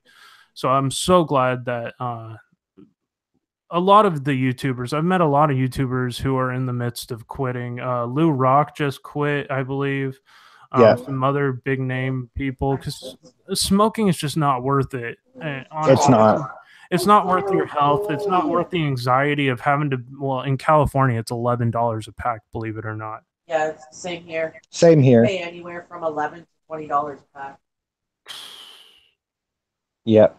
Ain't that crazy? So did you start? So when you were in music, you started in California? Yeah, I was born in Texas, but I was raised here in California. My dad was in the Marine Corps, and so my parents would always fight. So I was always trying to drown out their fighting with music. So that's how I kind of got into it. So I finally just got on to Discord. So hopefully, give me 1 second. So you wrote your own music and everything like that? I used to write my own, but I focus on a lot more of doing covers of my favorite music, like Toby Keith and Elvis, because that's more of my singing range. Yeah. But I know a lot of other country music. Yeah, California is a weird place. If you haven't been, it's cool, but it is a weird place. Okay, so HSFL Paranormal, I believe, dropped that Discord for Nation of Domination, right? Yes, I did. I just dropped it. So hopefully it'll bring you to being able to go onto the Nation of Domination. Let's see here. I clicked the link myself just to double verify. Yeah. Yeah. Mm-hmm. Okay. So I dropped that link. James, Jamie Ray Paranormal Wonders can't see you, and it's probably to do something like what happened with me and Lou Rock, where we figured out that Lou had actually by accidentally had me blocked on what was it, Google Hangouts, and that's why we couldn't see each other for the longest time. And so it's a Google Hangouts thing. If you can't see each other, check your Google Hangout settings and your block list. Yeah, because sometimes they'll just put people in the block list for like no reason at all. Yeah, and lately it's been really, really weird with YouTube. YouTube has been kicking people off for no reason. Like, I believe No Salt BP just had to subscribe to me again because YouTube took her off my list for whatever reason, and I can't explain. Right. Is there any other ghost hunting equipment that you guys suggest to anybody? Do you want to explain to them? Here, I'll do this. You can unmute yours and explain everything that we're getting. Okay. Okay, so I'm on Wish right now, and I'm looking like I've wanted for the longest time to add because we're getting this big bag basically filled with foam so we can put all of our cameras and our equipment and everything in it, right? But I've been looking for, they're almost like baby monitor cameras, but they're CCTV cameras. Yeah. Okay? But it's got a 360 view. Wow. Okay, with motion detection. Huh. And night vision. What company is those cameras from? Give me 1 second here. To be honest, I'm not 100% sure. I know they're on Wish, and I'm ordering like 4 of them because they're only $35, and they're Wi-Fi compatible. See, I use wired-in systems because I hate using. I actually just run it off of my computer and through a modem that it comes with. And it automatically sets up a Wi-Fi hotspot with those cameras, and they're from Swan. They were about $500 in their full IR surround. See, I don't want something that's wired in because these, I can literally put them anywhere. You know what I mean? They're portable, so when we do an investigation, I can set up one in one room, go to another room and set up another one, and it's got a 360 view, so I can see that camera moving. Because it's motion censored, so it'll move with whatever's moving. Right. And I'd rather that. Like, I mean, for all I know, they could be crappy, but I'm willing to test them out. They're $35 a camera, so if they work great, then I'll probably end up buying more. But right now, as it sits, that's what I'm looking for. Now, have y'all ever used a RAM pod? The REM pods? Yeah. No, I haven't yet. I'm also interested in investing in getting one of those just because they're motion detector and they're an EMF reader all at the same time.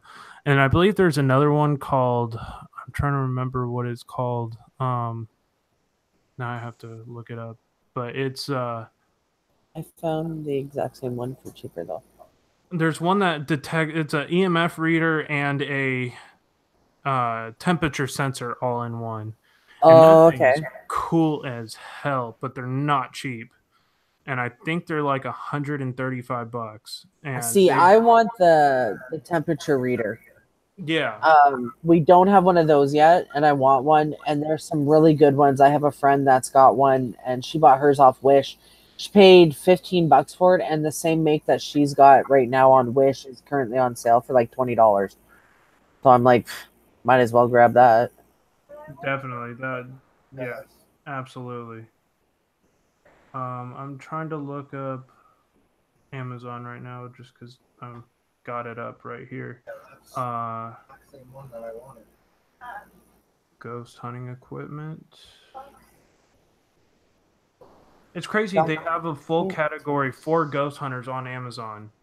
And they actually now on Amazon have, this is something I might invest in, getting a full IR camcorder, and it's $209, and it has a tripod mounted LED night vision IR flashlight built into it.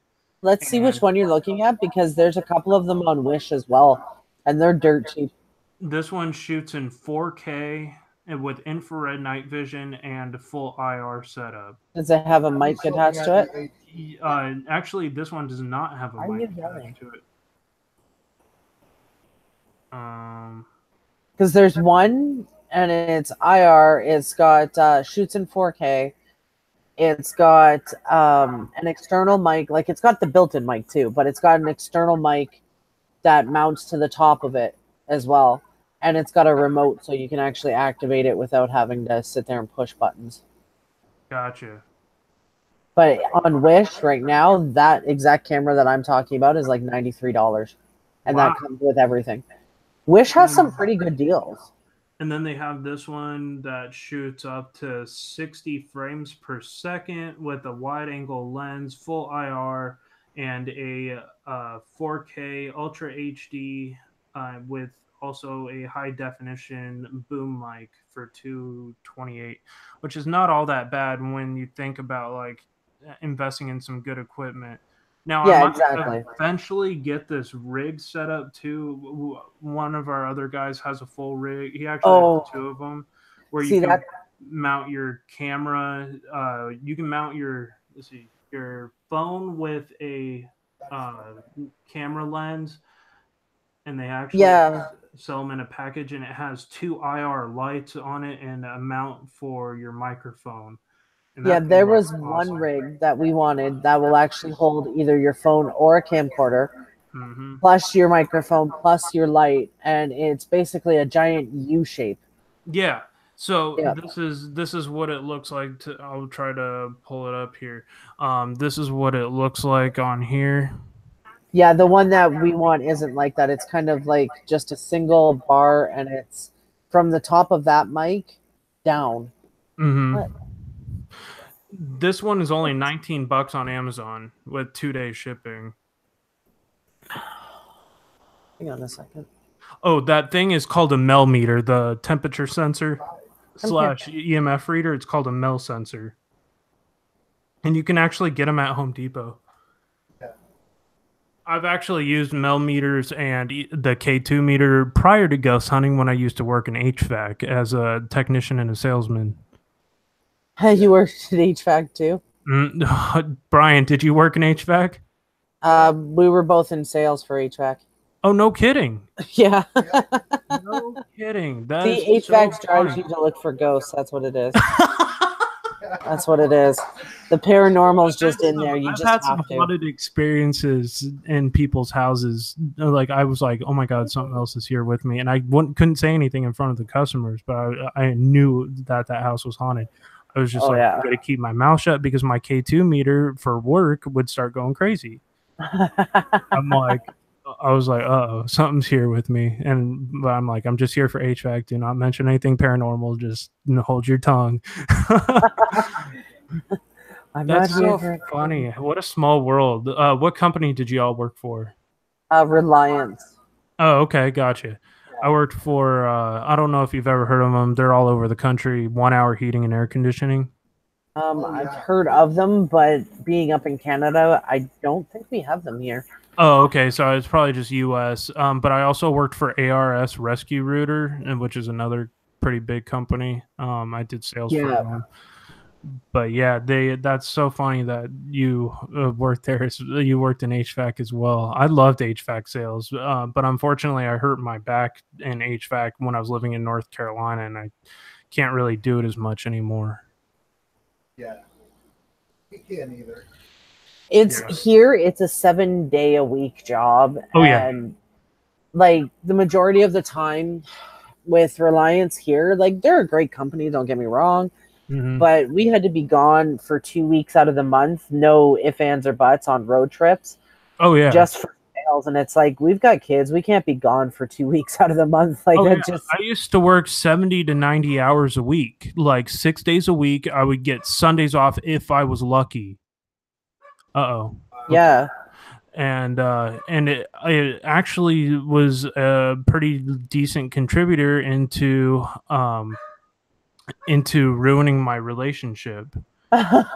And because I was never home, I would literally go to work at 5:30 in the morning and come home towards like 10 o'clock at night. Like I was never there. Like I missed out on my now ex-wife's entire pregnancy. Like I was just not there. And I was making a killer paycheck like every month. Like my like if there's one thing to be said for HVAC, you make amazing money. Oh yeah, if you're any good at it. Like I sold an average of like $110,000 a month. Like Nice. I was not bad in sales. Like I'm pretty confident in my sales technique, and I got really good at it, and also being really good as a mechanic because I like to make sure I know everything. I research everything, like paranormal, anything to do with like science. I'm a huge researcher, and I mess around with it until I fully understand it, so I know what the heck I'm talking about. That's just kind of my personality. I love to study things. See, and you made fun of me for that because I'm the exact same way. He's like, why can't you just ever do something? I'm like, because I have to know about it first. Right. I'm like, I can't just go in blind. I'm like, what if I mess up? What if I make myself look stupid? He's like, then you do. And I'm like, yeah, that's not happening. I'm like, just give me time. Take me 2 seconds. Yeah, I've been trying to find a bright camera light to put on my camera. Bright camera light? Yeah, like one of the, almost like a halogen. Oh, okay. Yeah. It just I would probably almost think about more going LED, and I believe they have like the halogen type LEDs now out. I'm pretty confident that they do. They sell them at Home Depot. I know that. Yeah, I don't know if they have them here. I have to check. We'll probably end up... The only thing I hate about shopping online is you actually can't see...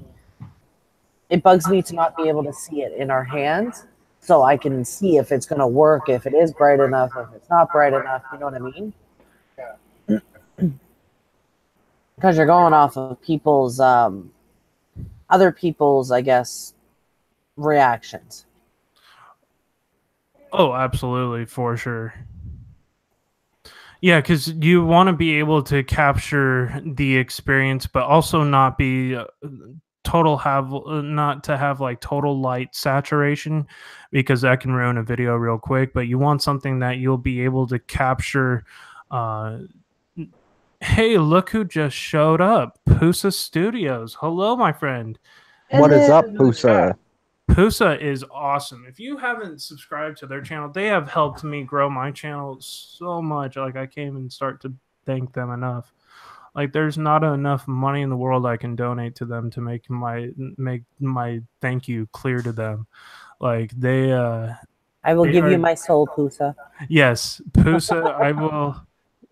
I wouldn't go as far as like saying I'll sell my soul to the Pusa. Well, you're not. Studios. You're donating it. Exactly. Absolutely. You're donating it. Hey, let's see. Somebody else. Latina Abroad. Welcome to the channel. Thank you so much. If y'all haven't already, smash that like button. Help support the channel. If it's not for me, it's for JoJo and Brian.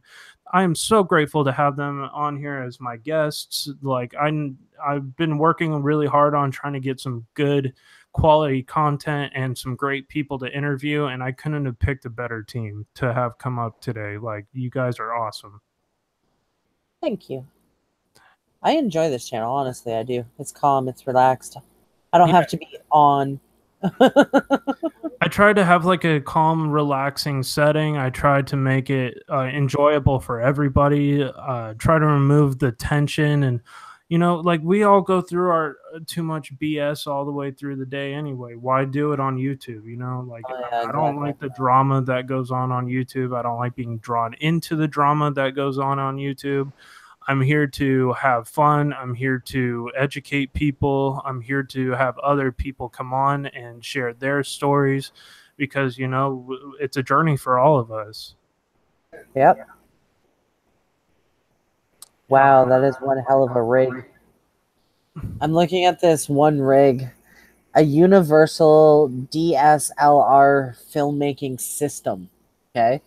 And this thing literally, it sits on your shoulder, so it goes around your neck and hooks onto your shoulders.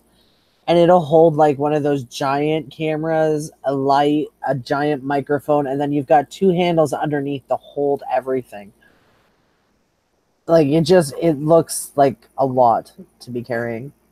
Yeah, like some of the rigs are just absolutely like ridiculous to carry. We have one that's more of like it's almost like a large selfie stick, and it's actually doable. And we have an IR light on there, which you can't see with the blind eye, but it shows up great on camera. We use like a knockoff GoPro that shoots in 4K, but they're not nearly as expensive. You don't need to spend a small fortune in the paranormal field to have great content. Like, I'm just gonna put it out there. Like, it's nice to have all those bells and whistles, but honestly, it's not necessary because you're gonna drop shit. You're gonna have issues. Yeah, you're gonna get spooked. You're gonna throw something. Oh yeah. Like you're gonna get scared and drop something and try to get out of that area as fast as possible. I don't recommend anybody doing anything illegal on their channels to try to get attention. That is actually against my me and my buddy created the paranormal group here in California. We actually have a contract that everybody signs, and one of the contract thing is says no Ouija boards. First and foremost, no Ouija boards. Absolutely not. Like that's the fastest way to screw something up and make things go haywire. I would never touch one. I've never either, and I won't, and it's never considered on my list. And the second one is doing things illegal, like trespassing when you're not supposed to. Give me 1 second. That is huge key. I always pull permits if necessary. I contact the city council boards to make sure we are allowed. I get a hold of the sheriff's department to make sure we are allowed to go there without problems. I contact property owners. Yes, me and JoJo do the same thing. Like we've contacted the people for Dundrum, and we're like, well, can we pay for you guys to take us through, do video, whatever?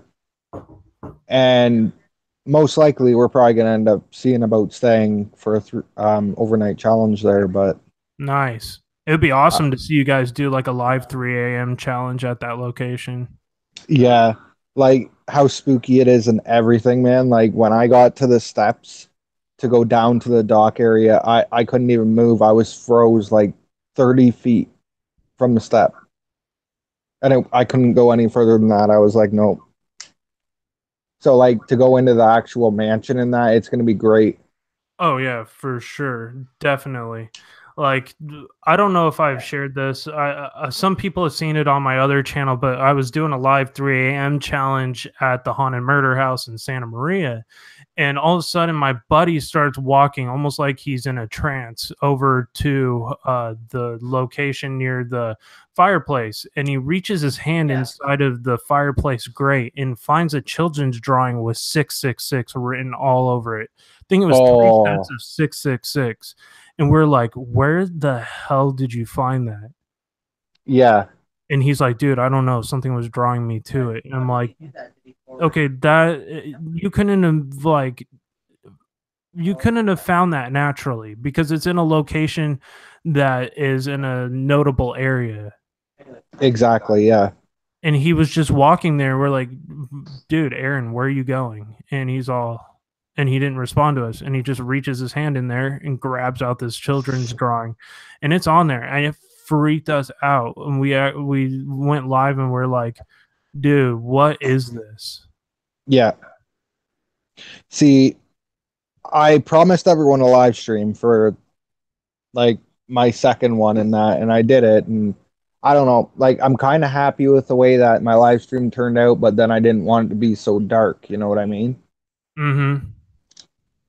So now we're going to work on getting the lights and everything we need and get the cameras and everything, because if that was dark like that, then the inside's going to be dark, and I don't want that. Right. So. What do you mean? Me. Why? Yeah. So I'm trying to think of some other questions. Let's see. So you guys were smelling gunpowder at this location. What was that like? Because that sounded really crazy, but kind of cool. Yeah. It burnt my nose a little bit. Really? Yeah, to be honest. So do you think it was more of like lit gunpowder, like coming out of a musket from that time era, or was it like the smell of like the actual powder form? It was the powder form that you would smell, and like when we went over, like once we heard the gunfire, it got foggy and everything, and we're like, well, that was odd because within 2 seconds of the sound of the gunfire, it just smoked right out. Wow. And when we went out front and we go to the cannon, and there's a cannon on the right and a cannon on the left, and literally like maybe 3 or 4 feet away from each other. And the one had like the smell really bad. It was like it went off, but it wasn't even really fired. Wow, that's really intense. Yeah.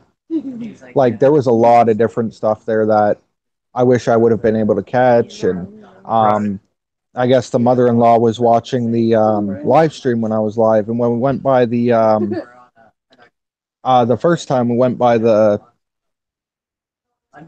horse paddocks and stuff like that were there, the doors and everything were locked. Guys, we are getting so close to 70 likes on this. If we could try to bump that up for my special guest here, Brian's hashtag Nation of Domination Paranormal. And also we have JoJo Walker, hashtag Nation of Domination. If we could try to get those likes up, I'd so greatly appreciate it. Thank you, everybody. Still 24 people watching in hour 2 of this segment of HSFL Paranormal Live with our special guests.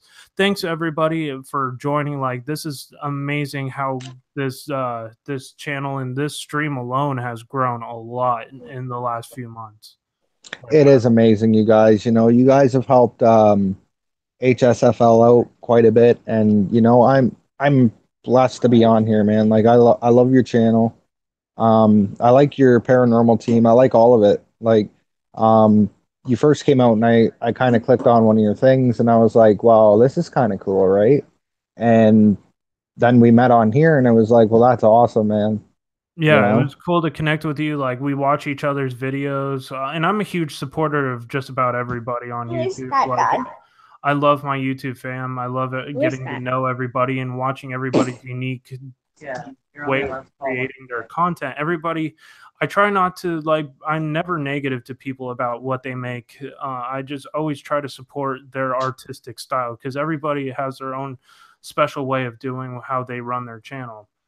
And if I think like that they could, if they like, I get a lot of questions on Twitter, people asking me like, how did you grow your channel so fast? If you don't have the app TubeBuddy, TubeBuddy is a godsend to any YouTuber, small or big.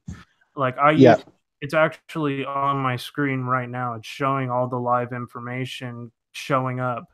And TubeBuddy, basically, they give you a checklist, which I'll kind of show people here. So basically, it'll give you like what the best practices for each video are, and it's really neat.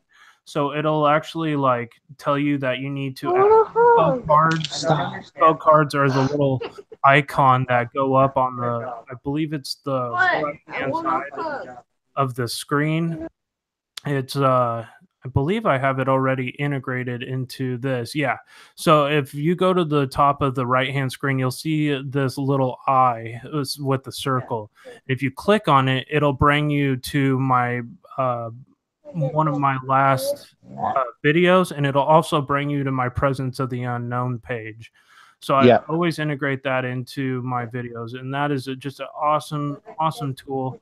Pusa Studio said they do nothing without TubeBuddy and Video ID. See, I didn't even know what Video ID was. That's cool. So I'll definitely look into that.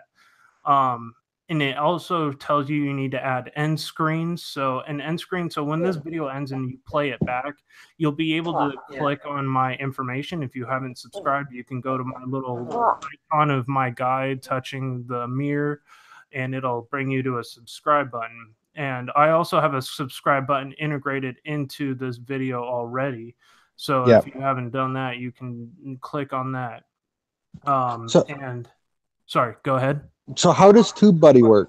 So TubeBuddy, literally, you can download it onto Google Chrome on your computer, and it integrates into showing you the live video analysis of like your live stream. So like right now, it is giving me a live update on this, how many watch hours, mentions on Twitter. It's showing me my live subscriber list. It's showing me how many videos I've made and any possible tags that relate to this situation. So I can add those tags into my rankings, and it'll bring my page to a lot of the top search engines, which is really vital for your page to grow. Yeah, I'm gonna have to look into that definitely. Now, does it link to your YouTube as well? Yes, it does. You have to let. Oh wow, 69 likes. Is that what it's showing right now? Yeah, that is awesome, man. Wow, everybody. That is so awesome. Thank you so much. Yeah, unfortunately, there is a dislike. I have this. Any point of getting a YouTube page getting up and growing, you're going to have trolls. And that's unfortunately something you have to deal with. And, you know, like I pretty much figured out who they are. And they followed me from being friends with other paranormal groups. They're just people who don't believe in this. And everybody's entitled to their opinion. But unfortunately, you know, you just have to deal with negativity. And, you know, I wish the best for them, and I always invite them to come to my paranormal or my meditation stream. And if they want to tell me what they're going through, and I know a lot of these trolls are probably insecure and they're going through hard times in their life, and they just want to use their time to belittle others for their artwork, and that's fine. You know, like it doesn't affect me, and it doesn't affect the people that I bring onto my show. I do appreciate the free view. That is awesome. Thank you so much. And like, so again on TubeBuddy, like it'll ask you to like, you should have a comment pinned to your thing so people can read it, to maybe like have your integration for your links for Facebook, Instagram, Twitter. And I do also have a Patreon if you want to donate $1 to get private like content of like live streams and stuff I can do on Patreon. I just set that up pretty recently. Also, it tells you to like add captions, so people can add captions if they're hard of hearing. They can also do that. So there's a ton of stuff that you can integrate to make your channel just that much better. As you asked you to do like a high resolution thumbnail, so it captures people's attention.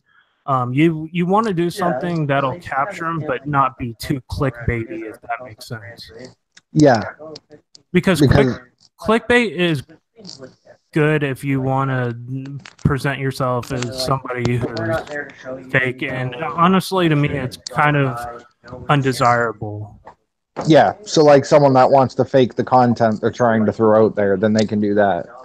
Like people, and I'm not going to say who exactly it is, but it's like there's certain people in the paranormal field that you love to use clickbait.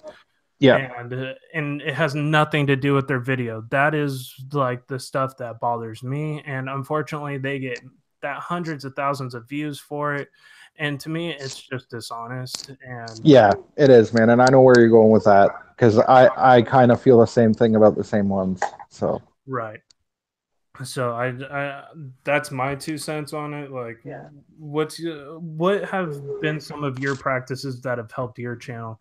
So somebody else might get that idea and go, wow, that is so awesome. Let me try that for my channel.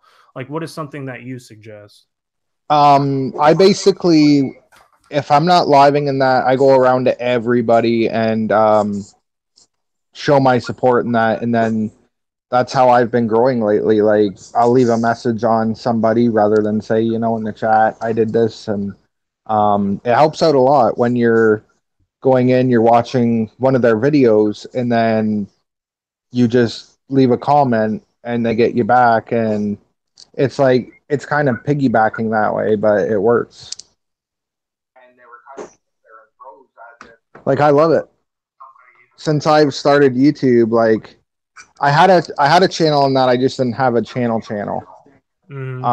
until last year. But I did have a YouTube going. I just didn't bother to use it for like channel wise or anything like that. Oh yeah, for sure. Now, how long have y'all been on YouTube? I have been on YouTube since 2011, and that's when I first opened my very first YouTube page. JoJo has been on YouTube for, I think, a lot longer than I have. I've been on and off YouTube since 2009 or 10. Yeah.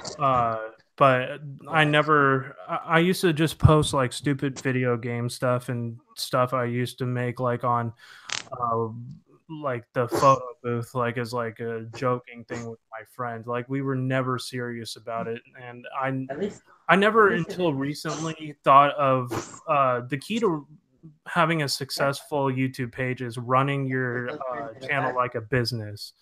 Yeah. Running your channel like a business, because it is. And if you want to ever get monetized and have ads put on, like you gotta treat it like a business and do things professionally and work really hard on making it look good, because somebody might in the future sponsor you.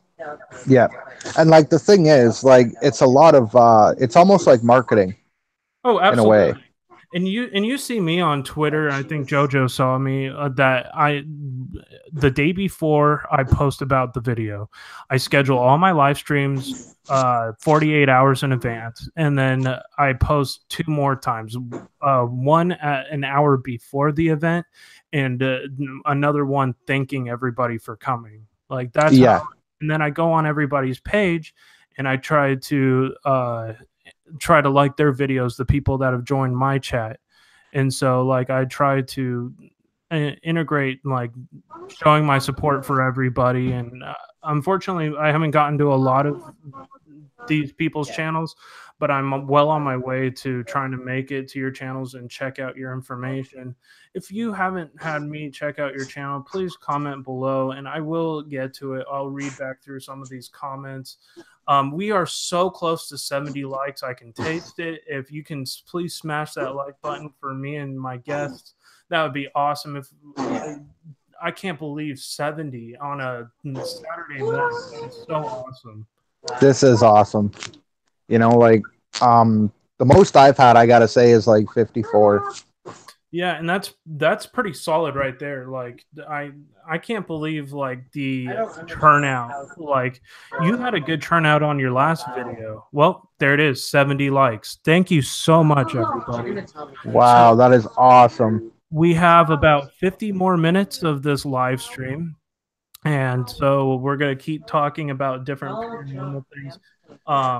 What are some things that you suggest to people to like to market their channels if they want to try to get bigger? One of my biggest keys is going on to Pusa Studios, Green Bay Wacky, Cap 7, saying hello, contacting those people.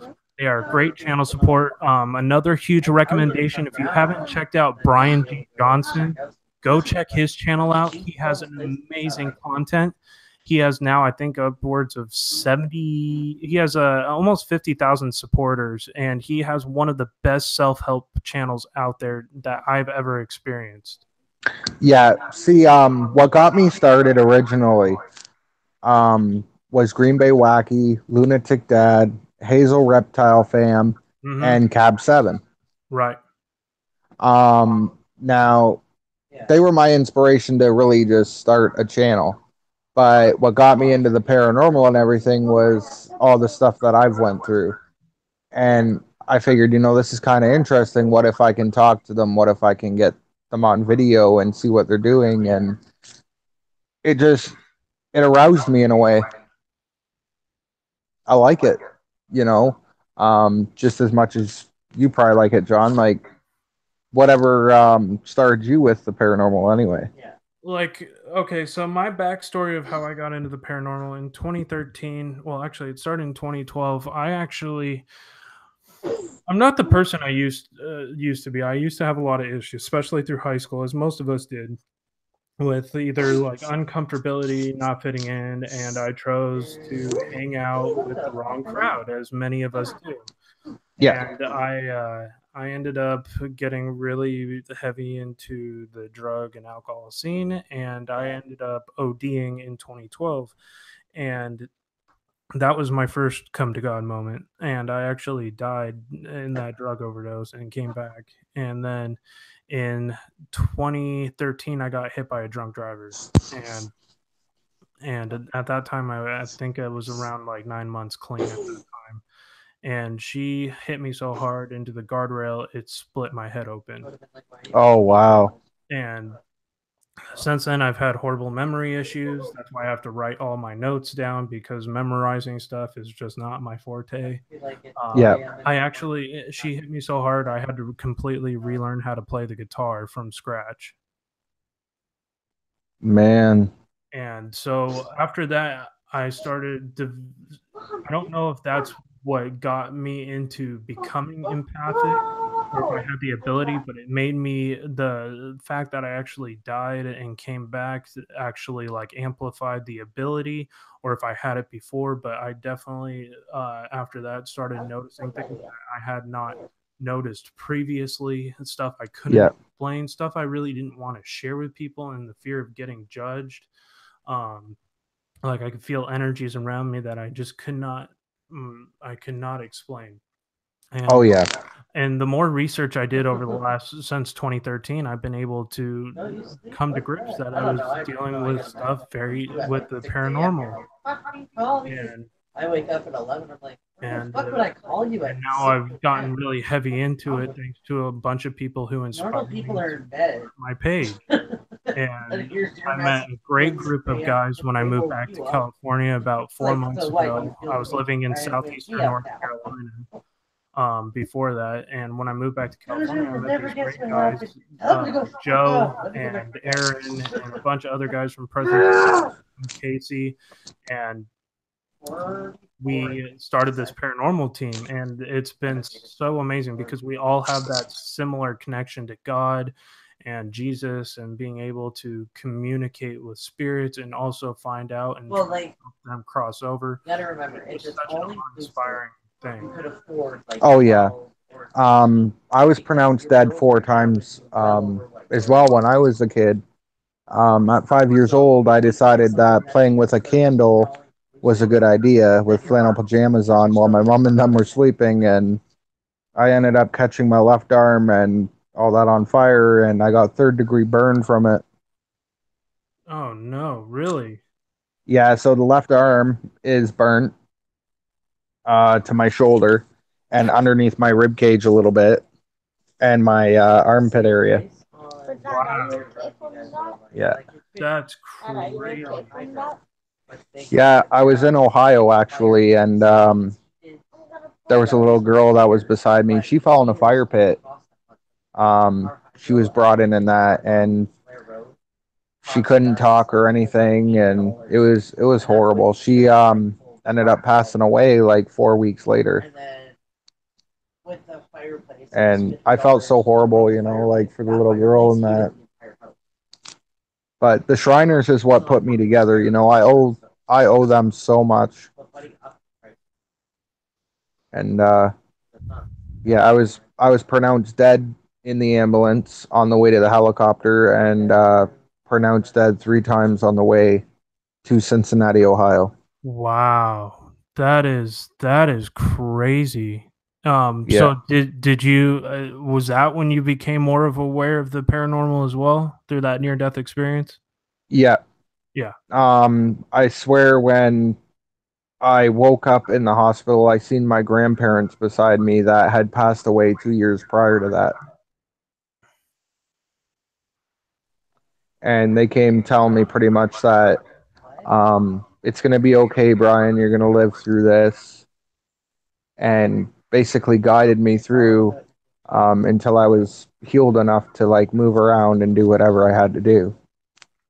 You don't negotiate. You can say you negotiate.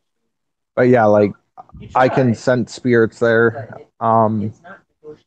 I can sort of see them in shadow, but I can't see full figure. Mm-hmm. But yeah, like it just inspired me to start everything. So one of my fans here, Jamie Ray, wanted me to ask JoJo if she could tell her story. Oh, yeah, JoJo's story, and she was also saying that there was like a lot of people talking in the background. So, and some other people I noticed. So I was just Give me. saying. We're on here. How long is the panel? How long's the panel? This is going to be ending at the top of the hour at 2:00 my time, which would be 5:00 Eastern. So Okay. That's fine. So I'll call you back. did you have any other experiences that drawn you closer? Have you been I guess the question is, has working with both you and JoJo brought you closer in your relationship with working in the paranormal, believing this? Yeah, I'll let Brian answer first, and then I'll give you my honest answer. Okay. Go ahead. I honestly think it's brought us closer together. I love doing it with her. Like she's a medium. Mm-hmm. So she senses them, she sees them, she talks to them and hears them. Like she's up odd nights and that, and plus she has the sleep apnea, so it's harder for her to go to I bed. don't have sleep apnea. I have insomnia. Well, insomnia. I guess it's totally different, I guess. I don't know. But yeah, basically, it's brought me closer to her. I don't know about how she feels about it, but honestly, it it has, but it hasn't. I was closer to Brian before we started having paranormal stuff happen where we live. Now, a lot of that has to do with the fact that like I have something attached to me to begin with. Okay. Mm-hmm. Right. So, and we've had several different mediums point out that I do have something attached. So it's not just me saying this as a medium, it's other mediums that don't know this beforehand and try to do readings on it. Right. So, whatever he has doesn't. What? What? unmute yourself so he can hear you. He can hear me. I can hear Okay. you. Okay, and so I don't know why he did that, but whatever. It's just I find it's harder because he can't see what I see and he doesn't hear what I hear. It gets frustrating for me. Oh, absolutely, as I could only imagine. So like if there's days before we actually got fully into it, there was days where he thought I was absolutely insane. Okay, like when we first got together, he thought I was absolutely insane, that I was like some psycho, and I was like, yeah, okay, I probably just lost like my spouse now. But I proved it to him, and ever since he hasn't really doubted, but there are days where he's just like, nah, you're just full of it today, right? Until you prove it. So it's kind of brought us together, but it's kind of not. Before all the paranormal stuff happened, I think I was closer to him then than I am now. Oh, really? Yeah. Is that just because there are tensions with your and I can kind of sense that Brian is probably more of the empathic type, where you're more of you have more of your third eye or your aura open to being able to connect with them both visually and auditorially, through being an empath, and that can lead to issues. But it seems like y'all have a really good understanding of each other's abilities, especially when working on the paranormal. But you think it's put a little bit of strain on the relationship? I think it's mainly the thing that is attached to me because it's always there. So like it screws with my moods. I'm moody. Like I'm really moody. Some days I can be really, really happy, and all of a sudden, in a blink of an eye, I'm pissed off beyond belief for no reason whatsoever. Or there's some days where like I'll be really, really happy, and ever since what happened to Brian in our one house on Myrtle, his moods are like that too, where all of a sudden he just switches in the blink of an eye. He just becomes this like really. Now, before I say this, anybody that says, "Oh, he's abusive," he's not abusive. Okay, he's not abusive. Never has been, never will be.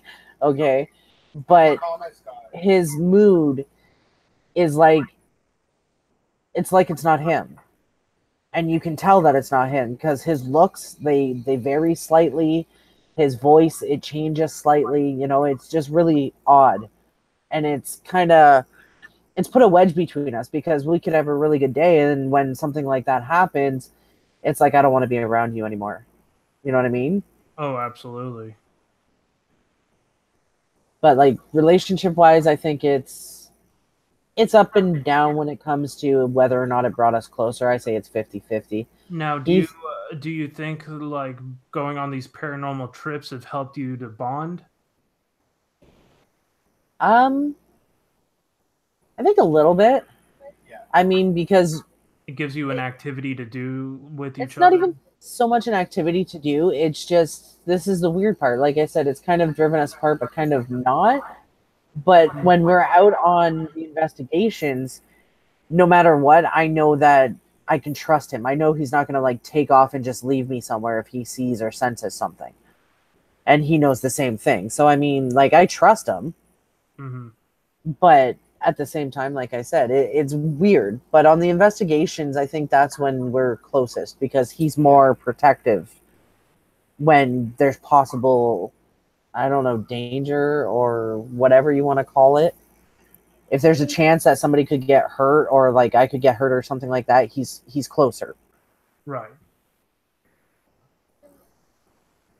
Oh, absolutely, definitely. And I could totally see that. Like, you guys seem like such a great couple, and I'm really happy that I'm starting to be able to call you my friends, especially here in the paranormal field.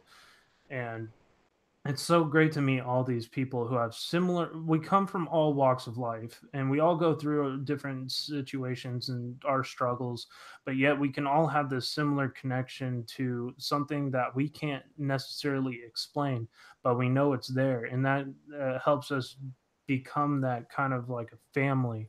And not only just to the paranormal people, but anybody in the YouTube community who supports each other. We are all a fam. We all care about each other. We all support each other's stuff. And, you know, if it's not a physical relationship, it's kind of like a virtual relationship, and we all become friends. We all plan on try to collab with one another one of these days.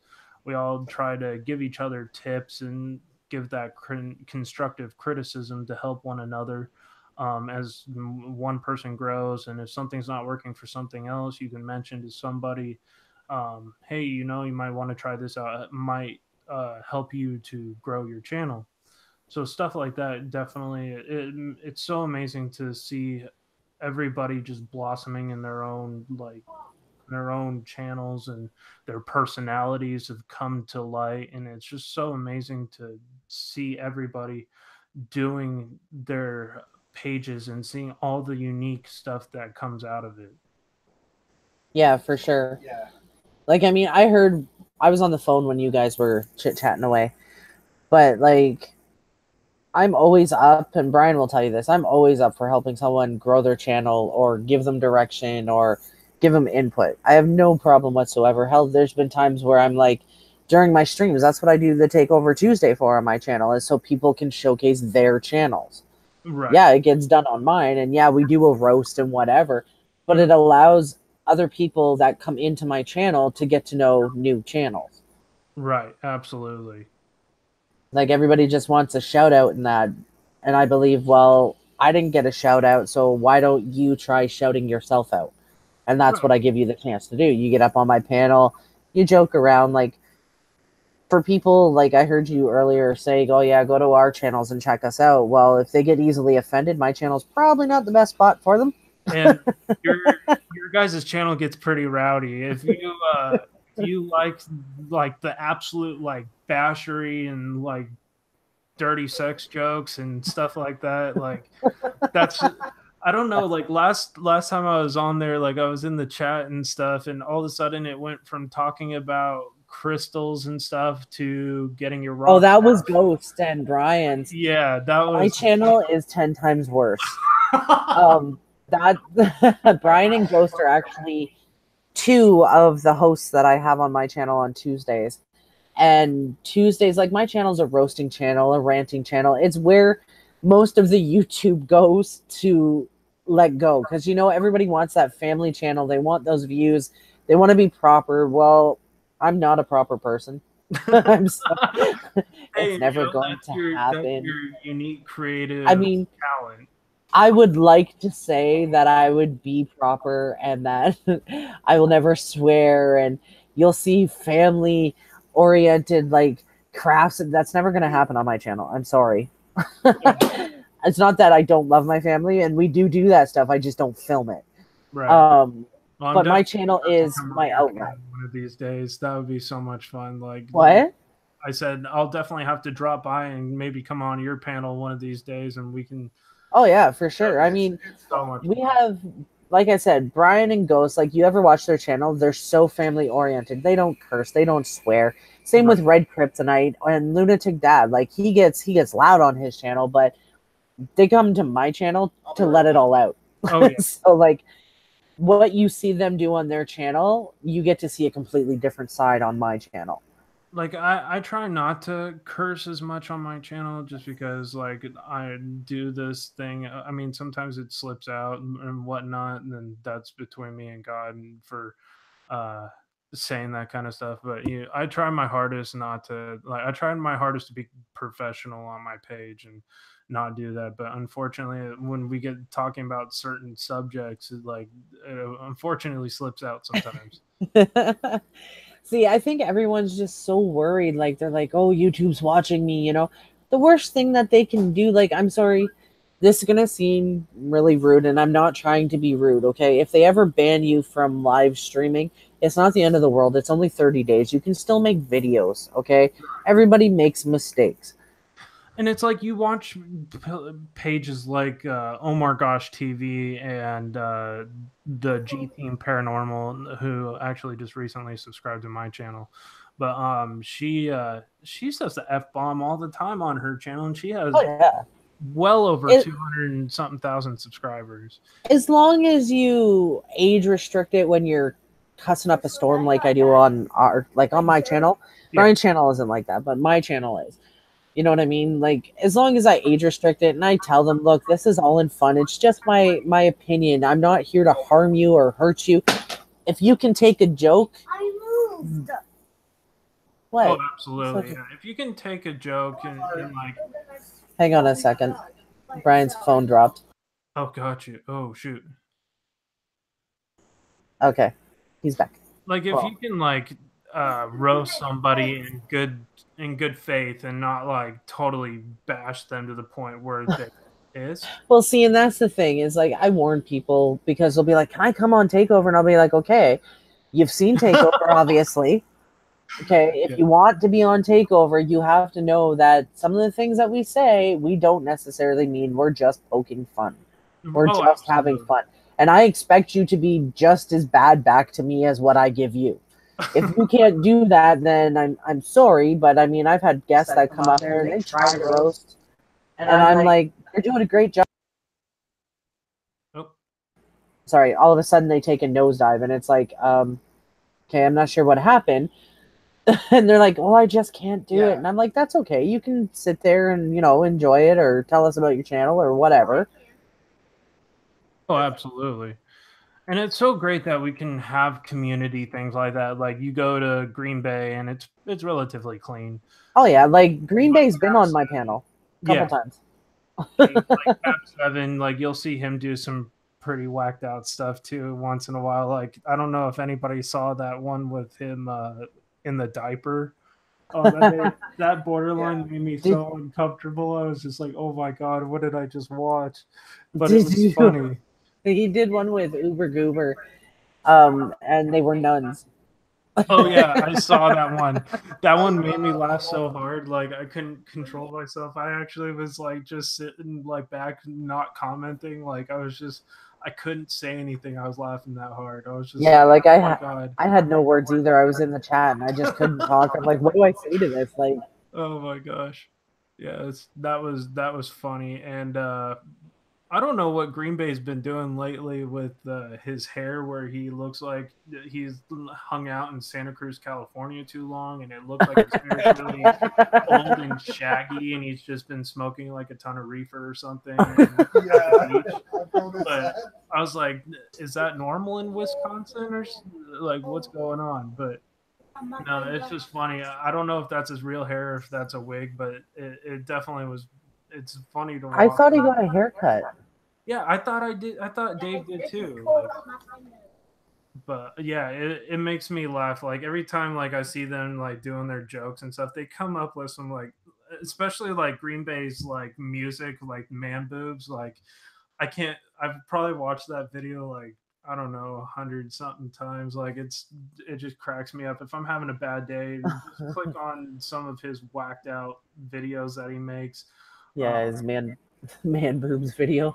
That's like every time he's like, "What video should we request?" I always shout him out. I'm like, "Dude, you gotta play Man Boobs! Like that song's hilarious." Yeah. Like Green Bay is funny guy. Wow, 73 likes. Thank you so much, everybody. I really do appreciate all the love. Now, what you can do is share the stream. Yes, share this stream on Twitter, on Instagram, on Facebook. It does help get my channel out. It would be great to try to keep growing this channel and maybe eventually get this one to hit 100 likes and get like 40 or 50 people in here. That would be awesome. So did you all have anything else to mention to the viewers about the paranormal or about their YouTube, how they can grow? Because you both are like, I think Brian's at almost 2,000 subscribers, and I think you're over that, correct? When it comes to growing your channel, I mean, the only thing I can really suggest is don't be shy. I know that's easier said than done, but get into as many videos and live streams as you possibly can of other people. Support them. Get to know the other people that are in those streams. Like I tell people, they'll come in and they'll be like, oh, sub for sub. I'm like, we don't do that here. We don't. I encourage you to get to know each other. I really do. Okay. But I figure if you cannot come in and talk and mingle, then I don't want you in my room. And I say that, and I know it sounds mean, and I don't mean it in a mean way, but I'm being realistic. If you cannot mingle and get to know the people in that chat, you're not going to grow because those people have people that you don't have. Oh, absolutely. So, and that's not an insult to anybody. That's real deal talk. Like if you're not connecting actively with other YouTubers, especially in your, like, let's say the word niche, like the field that you're in trying to make a business out of, like let's say mine is the paranormal, and I do like a ton of vlogs and stuff on the paranormal. I have 2, and then actually I have 3 paranormal live streams, and then I have my meditation stream, which is totally not connected. It was just something I like to do for people.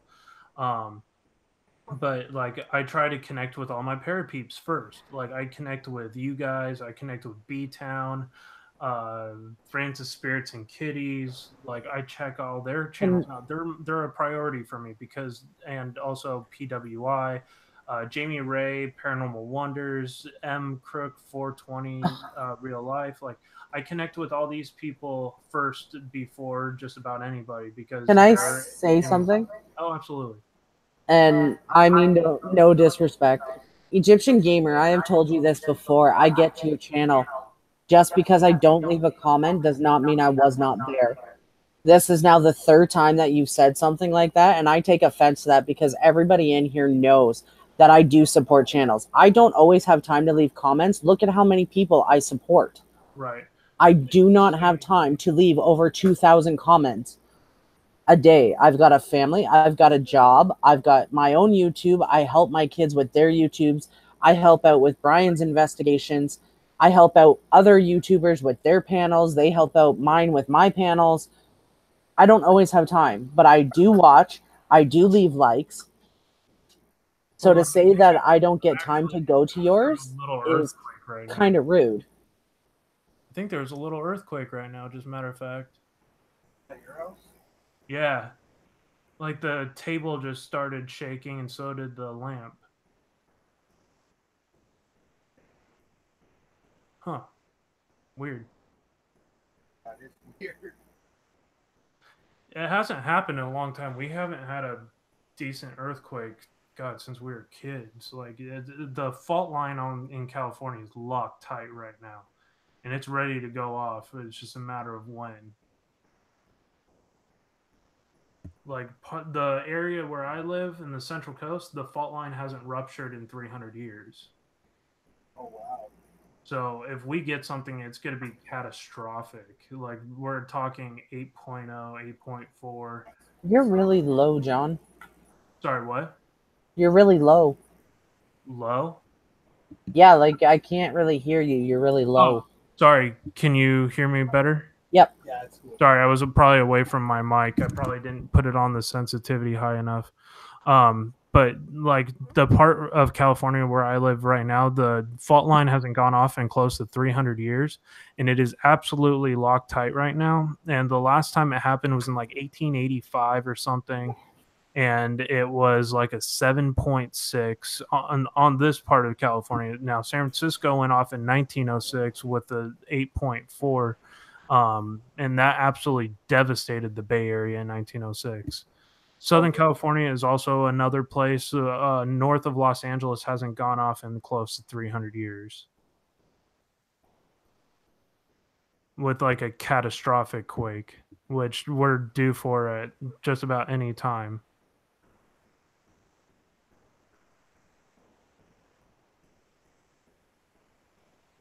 Are y'all still there? Yeah, we're still here. Gotcha.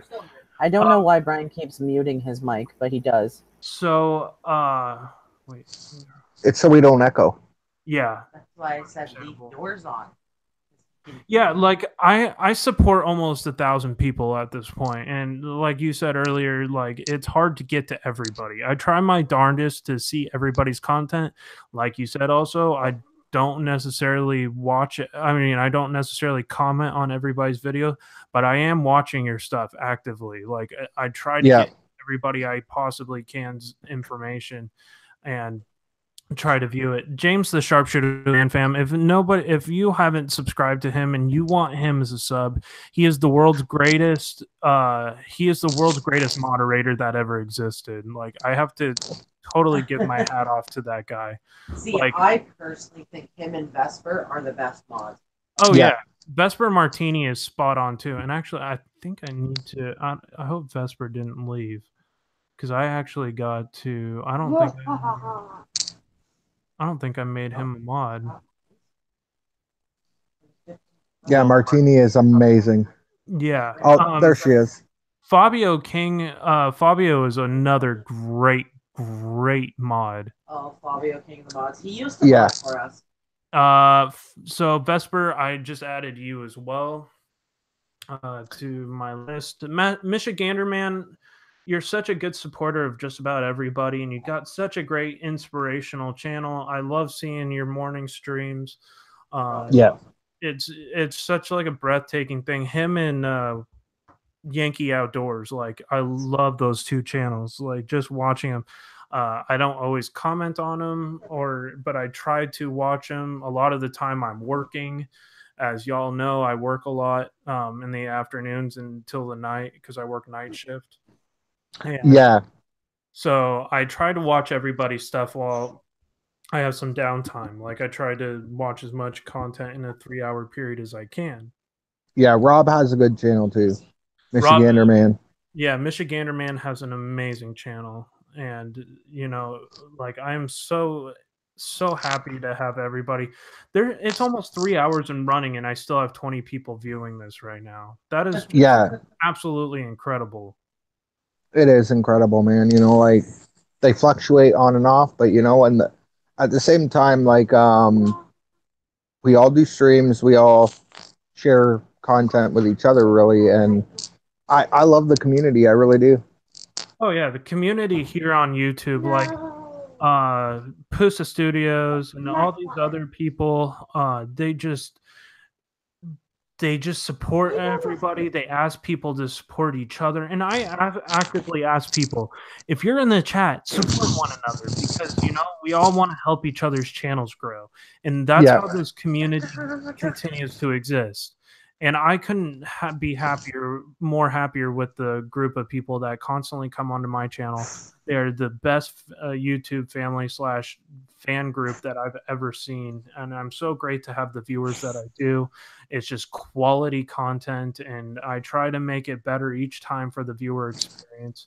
I try to bring on top-notch guests onto my channel to share with you and like to help support their channels, because your guys' channel is awesome. If you haven't subscribed to, yes, I can use the word subscribe on my channel. Just letting letting people know.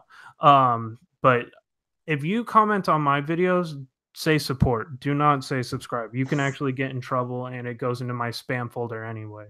Sometimes, if I'm nice enough, I don't delete the comment, but I let people know, like, please do not use the word subscribe when typing into the comments. And if you don't understand, watch Green Bay Wacky's video on it. It's very intuitive and it's very spot on. Please support JoJo and support Brian's Paranormal, both hashtag Nation of Domination. Please go support them.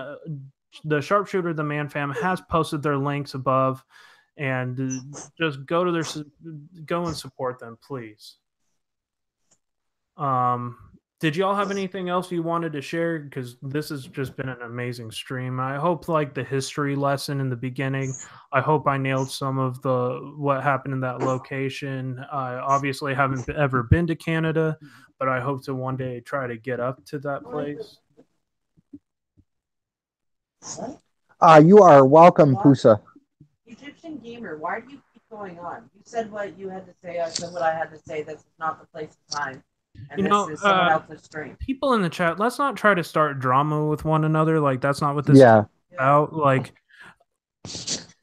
Like, let's not just try to, like, start crap with each other, because that's the fastest way of me, like, not liking your channel. Like, and that's not an offense to you. It's just, I am a drama-free channel. Like, I had some people trying to start drama, not with only my channel, but a lot of other paranormal channels, and I just put them on my block list, because I don't take lightly to people assaulting my my friends or my family on YouTube. Like, that's not okay. Like, somebody recently was assaulting Ghost ITC, Brian's Paranormal, and also somebody else, Francis Spirits and Kitties. And there was like 4 channels that were doing it, and they were actively making videos attacking those people.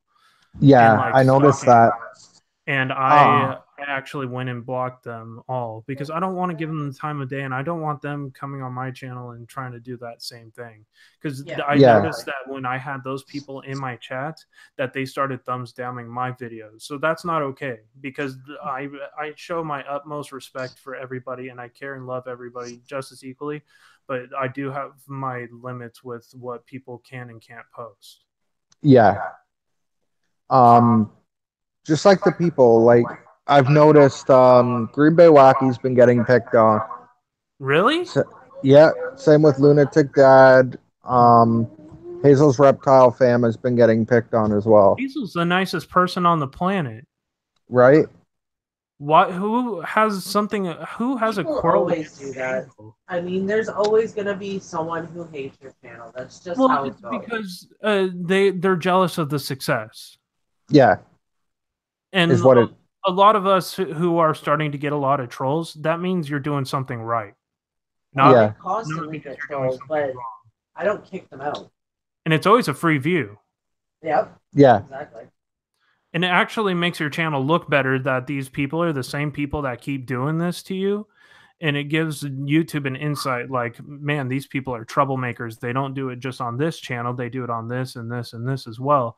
So maybe we'll take them down and do a channel block altogether on them. And YouTube does look on that, and it reflects badly on your channel. And it's, hey, look, it's Inspired John. Welcome, my friend. Hey, Inspired John. If you haven't already, smash that like button, fam.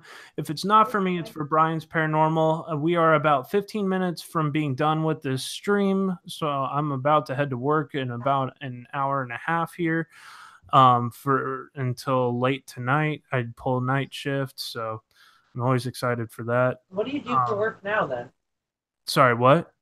You said you used to do HVAC. What do you do now? I work as a hotel administrator now. Oh, nice.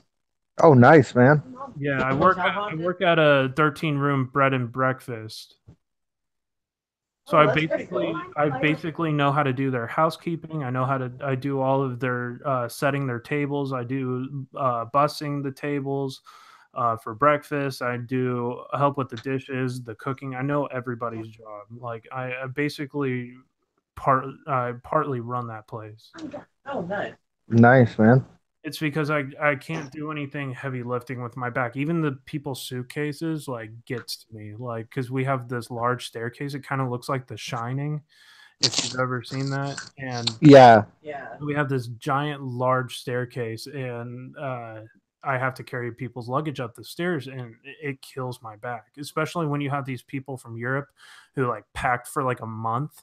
Oh, wow. You have to like bring that stuff up the stairs. Like it can get rough, but you know, I try to do the best and be as careful as possible.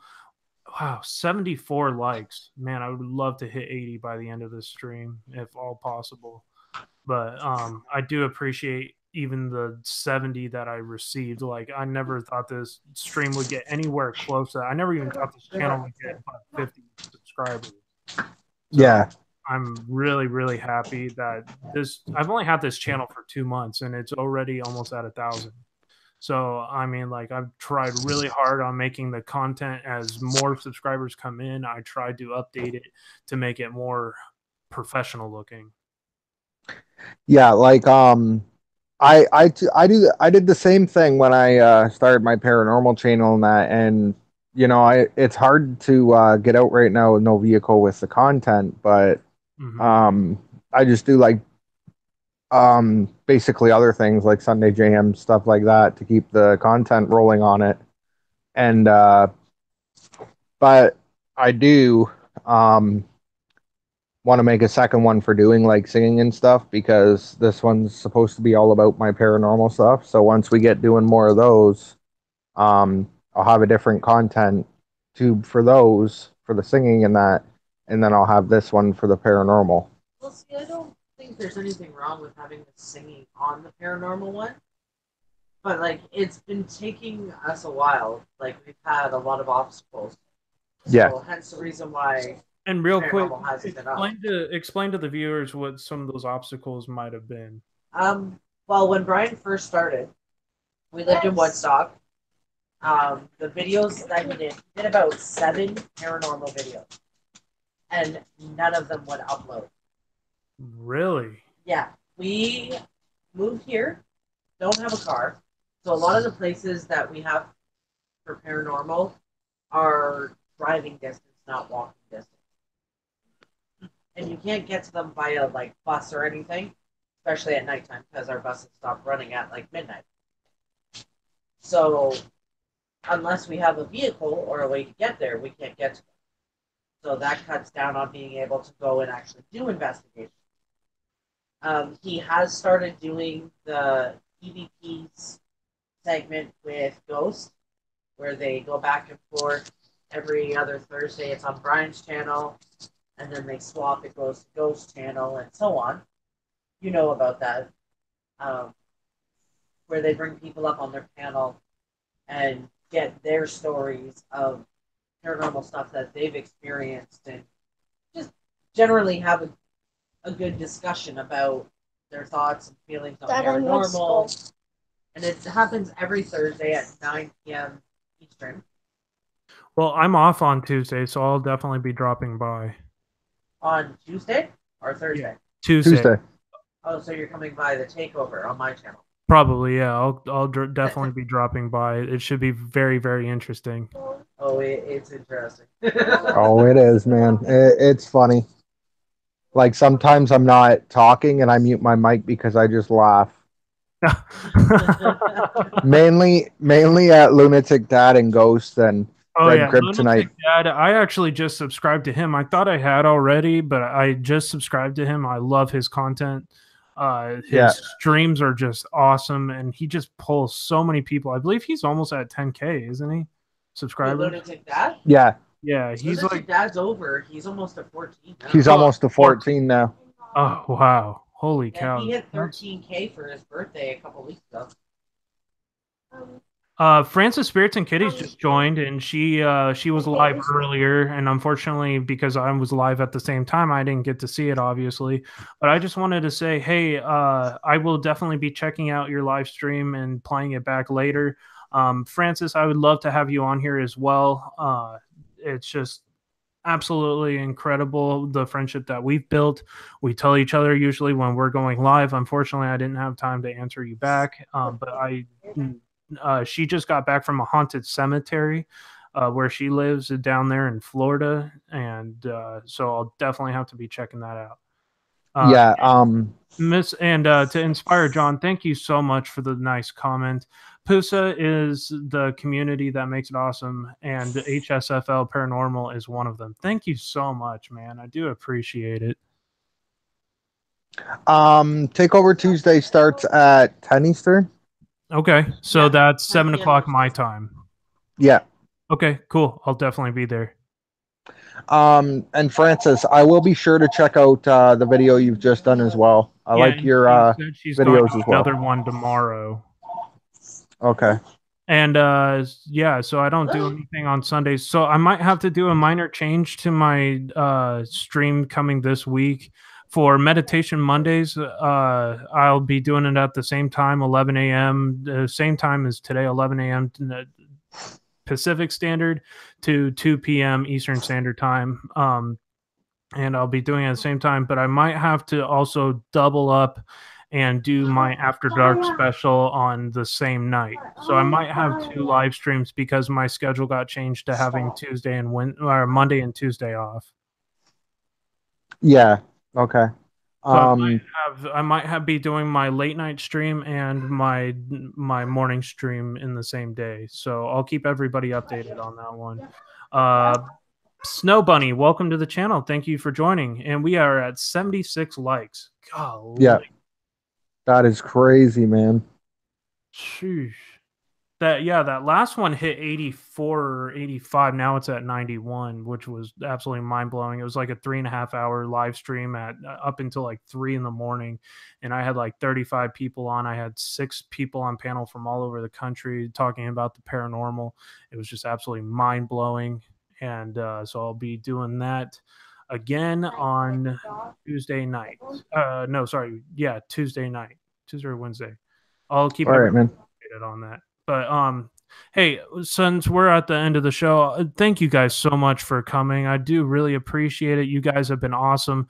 This was probably one of the best interviews that I did with anybody, and I want to continue to just keep improving it. You guys are the coolest channel that in the paranormal community, and I really do appreciate your time and coming and speaking with me. No problem, man. Like anytime. Love to do it too. Oh yeah, I would too. Like we're gonna be going to well, we're working out details to travel down that way. Like there's a lot of YouTubers that we want to connect with, so yeah. And we have another one coming up for paranormal. In a week. Okay. When is that going to be? Like, do you have a set day? We're waiting. We coordinate everything between us and Christy, so we have to kind of make it work for her because she works weekends. Okay. And then with the kids going back to school this week and her son being cadets on Wednesdays, we have to kind of work through what works best for all of us. Yeah. Absolutely. But this next investigation is going to be really good, though. Sweet. That's awesome. Yeah, the next one. Red Kryptonite, Nation of Domination. Hello, my friend. Hey, RK, what's up, man? RK just joined us. That is Yeah, so cool. okay, I'll If y'all come- haven't I'll already, come for smash that. that like button. We are now 3 away from 80 likes. Holy smokes. Oh yeah, you're welcome, Kyoko. Kyoko, you are awesome too. A huge, great, awesome supporter of this channel. Oh yeah. I want to say thank you to HSFL for having us. I do as well. You know, man, it's been so great with you having us on your panel, and it was great to actually talk to you, man. Like, it's just hard to type out when we're in panels and stuff like that, but this has been great. Absolutely. And just wanted to give a quick shout out to Pusa Studios for joining us and taking time out of their day as well and coming and joining the chat. They are just a few subscribers away from 2,700. It is absolutely crazy to see the explode on their channel, and they fully deserve way more than they have right now. If y'all haven't checked out Pusa Studios, please go check out their channel. They are one of the best help support channels out there. They have great information to help your channel grow, not only as a channel, but also a business. And they have information that is just nobody else has it. And they are the best couple on this planet. And they are the most generous and nice people there. And it is just absolutely mind-blowing to see how much. I think they've only been on for like just a few months, like since February of this year. And they have gotten 2,700 subscribers. It's just crazy to see how much love and support that is shown on their channel. I think they started around the same time I did. Yeah. I didn't start my channel until February of this year. So what I think is that everybody in this chat that isn't already subscribed to Pusa needs to get over there, like, comment, subscribe, like now. And share her next live stream and tweet the heck out of that. Yeah. Even if you're sharing JoJo just sent a tweet also about this this stream. If you could go retweet that, commented on it, and just absolutely spam the hell out of it all over Twitter, get this name out and just show your support for this awesome panel. Like, it is just absolutely mind-blowing to see all the support that we have shown. And yes, Pusa Studios will be with you forever, ever and ever. There's not enough gratitude and support that I can show. It's just like, yeah, just go retweet this, and I will send out a tweet here at the end of this and thank everybody for all their love and support. It is happy days. Oh my God. Hello, my friend. If you haven't already, I'm about to end this stream here in about 2 minutes or 5 minutes ish. And smash that like button if you haven't already. Let's get this to 80 if we haven't already. I see 77. Let's get that up. This has just been one of the best streams I've ever had, interviewing one-on-one with Brian's hashtag and Nation of Domination Paranormal and JoJo Walker Unplugged. Nation of Domination. I love my Nation of Domination people. They are so nice. Just all these paranormal groups, and I'm just so happy to just keep growing alongside y'all. And it just brings a tear to my eye every time I see you guys on here time after time. I love when I get comments that you rewatched this stream if you missed it.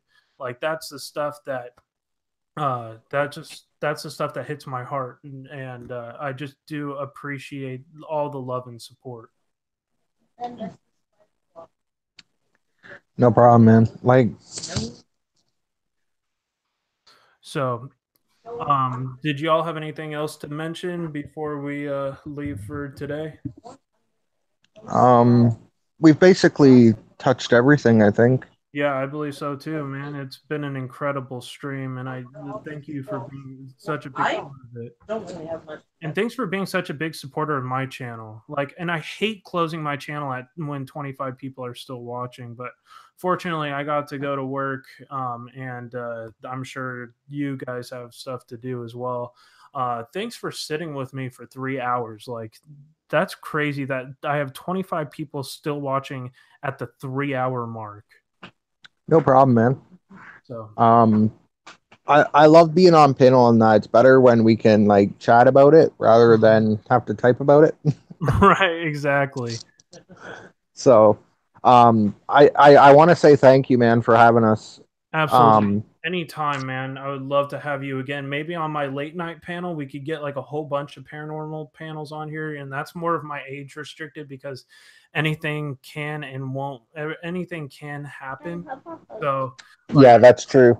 I age Yeah, I restrict think- that one just in case. But that is Yeah. an awesome one because I Someone get people you from should all check over out. the world that come up and want to share their paranormal stuff. I put on the spirit box in my house, and that's when weird stuff starts happening. M Crook 420 real life. I am doing so good. It's so glad to see you. I'm sorry that I have to leave when you just came on. You are such a good friend and definitely on my preferred paranormal channels list. If you haven't already, smash that like button. And Cook 420 real life is a really good channel too. And she is her card readings. Her and Jamie's card readings are just so spot on. Like, they have totally confirmed with me about stuff that they would not have known about. Yes. Yeah. Just absolutely incredible. Like, there's no way they knew about that stuff, and like, it almost brought me to tears multiple times. Like, it is so cool. So definitely. Well, thank you everybody for joining HSFL Paranormal Live. Thank you to our guests Brian and JoJo for joining. Thank you to everybody who has come on the chat and shown your love and support here on HSFL Paranormal. And if anybody who doesn't know what HSFL stands for, it stands for Helping Spirits Find the Light. I have utmost respect and love for everybody here. And yeah, unfortunately, I did not bring my dog Baxter, and maybe you'll probably see him on Meditation Mondays. I try to let my little buddy come on once in a while. But he's a total camera whore, so he knows he's on camera and he'll look at it, and so he'll make himself try to look good in camera. Like he's very smart. And he's like a little wiener dog, and he's funny as hell. But thank you, everybody. I love you guys. Have a good rest of your night. Thank you once again, Brian and JoJo, for coming on. I hope you guys have a great rest of your day. You too, man. Thank you. Absolutely. Take care. You too. You too.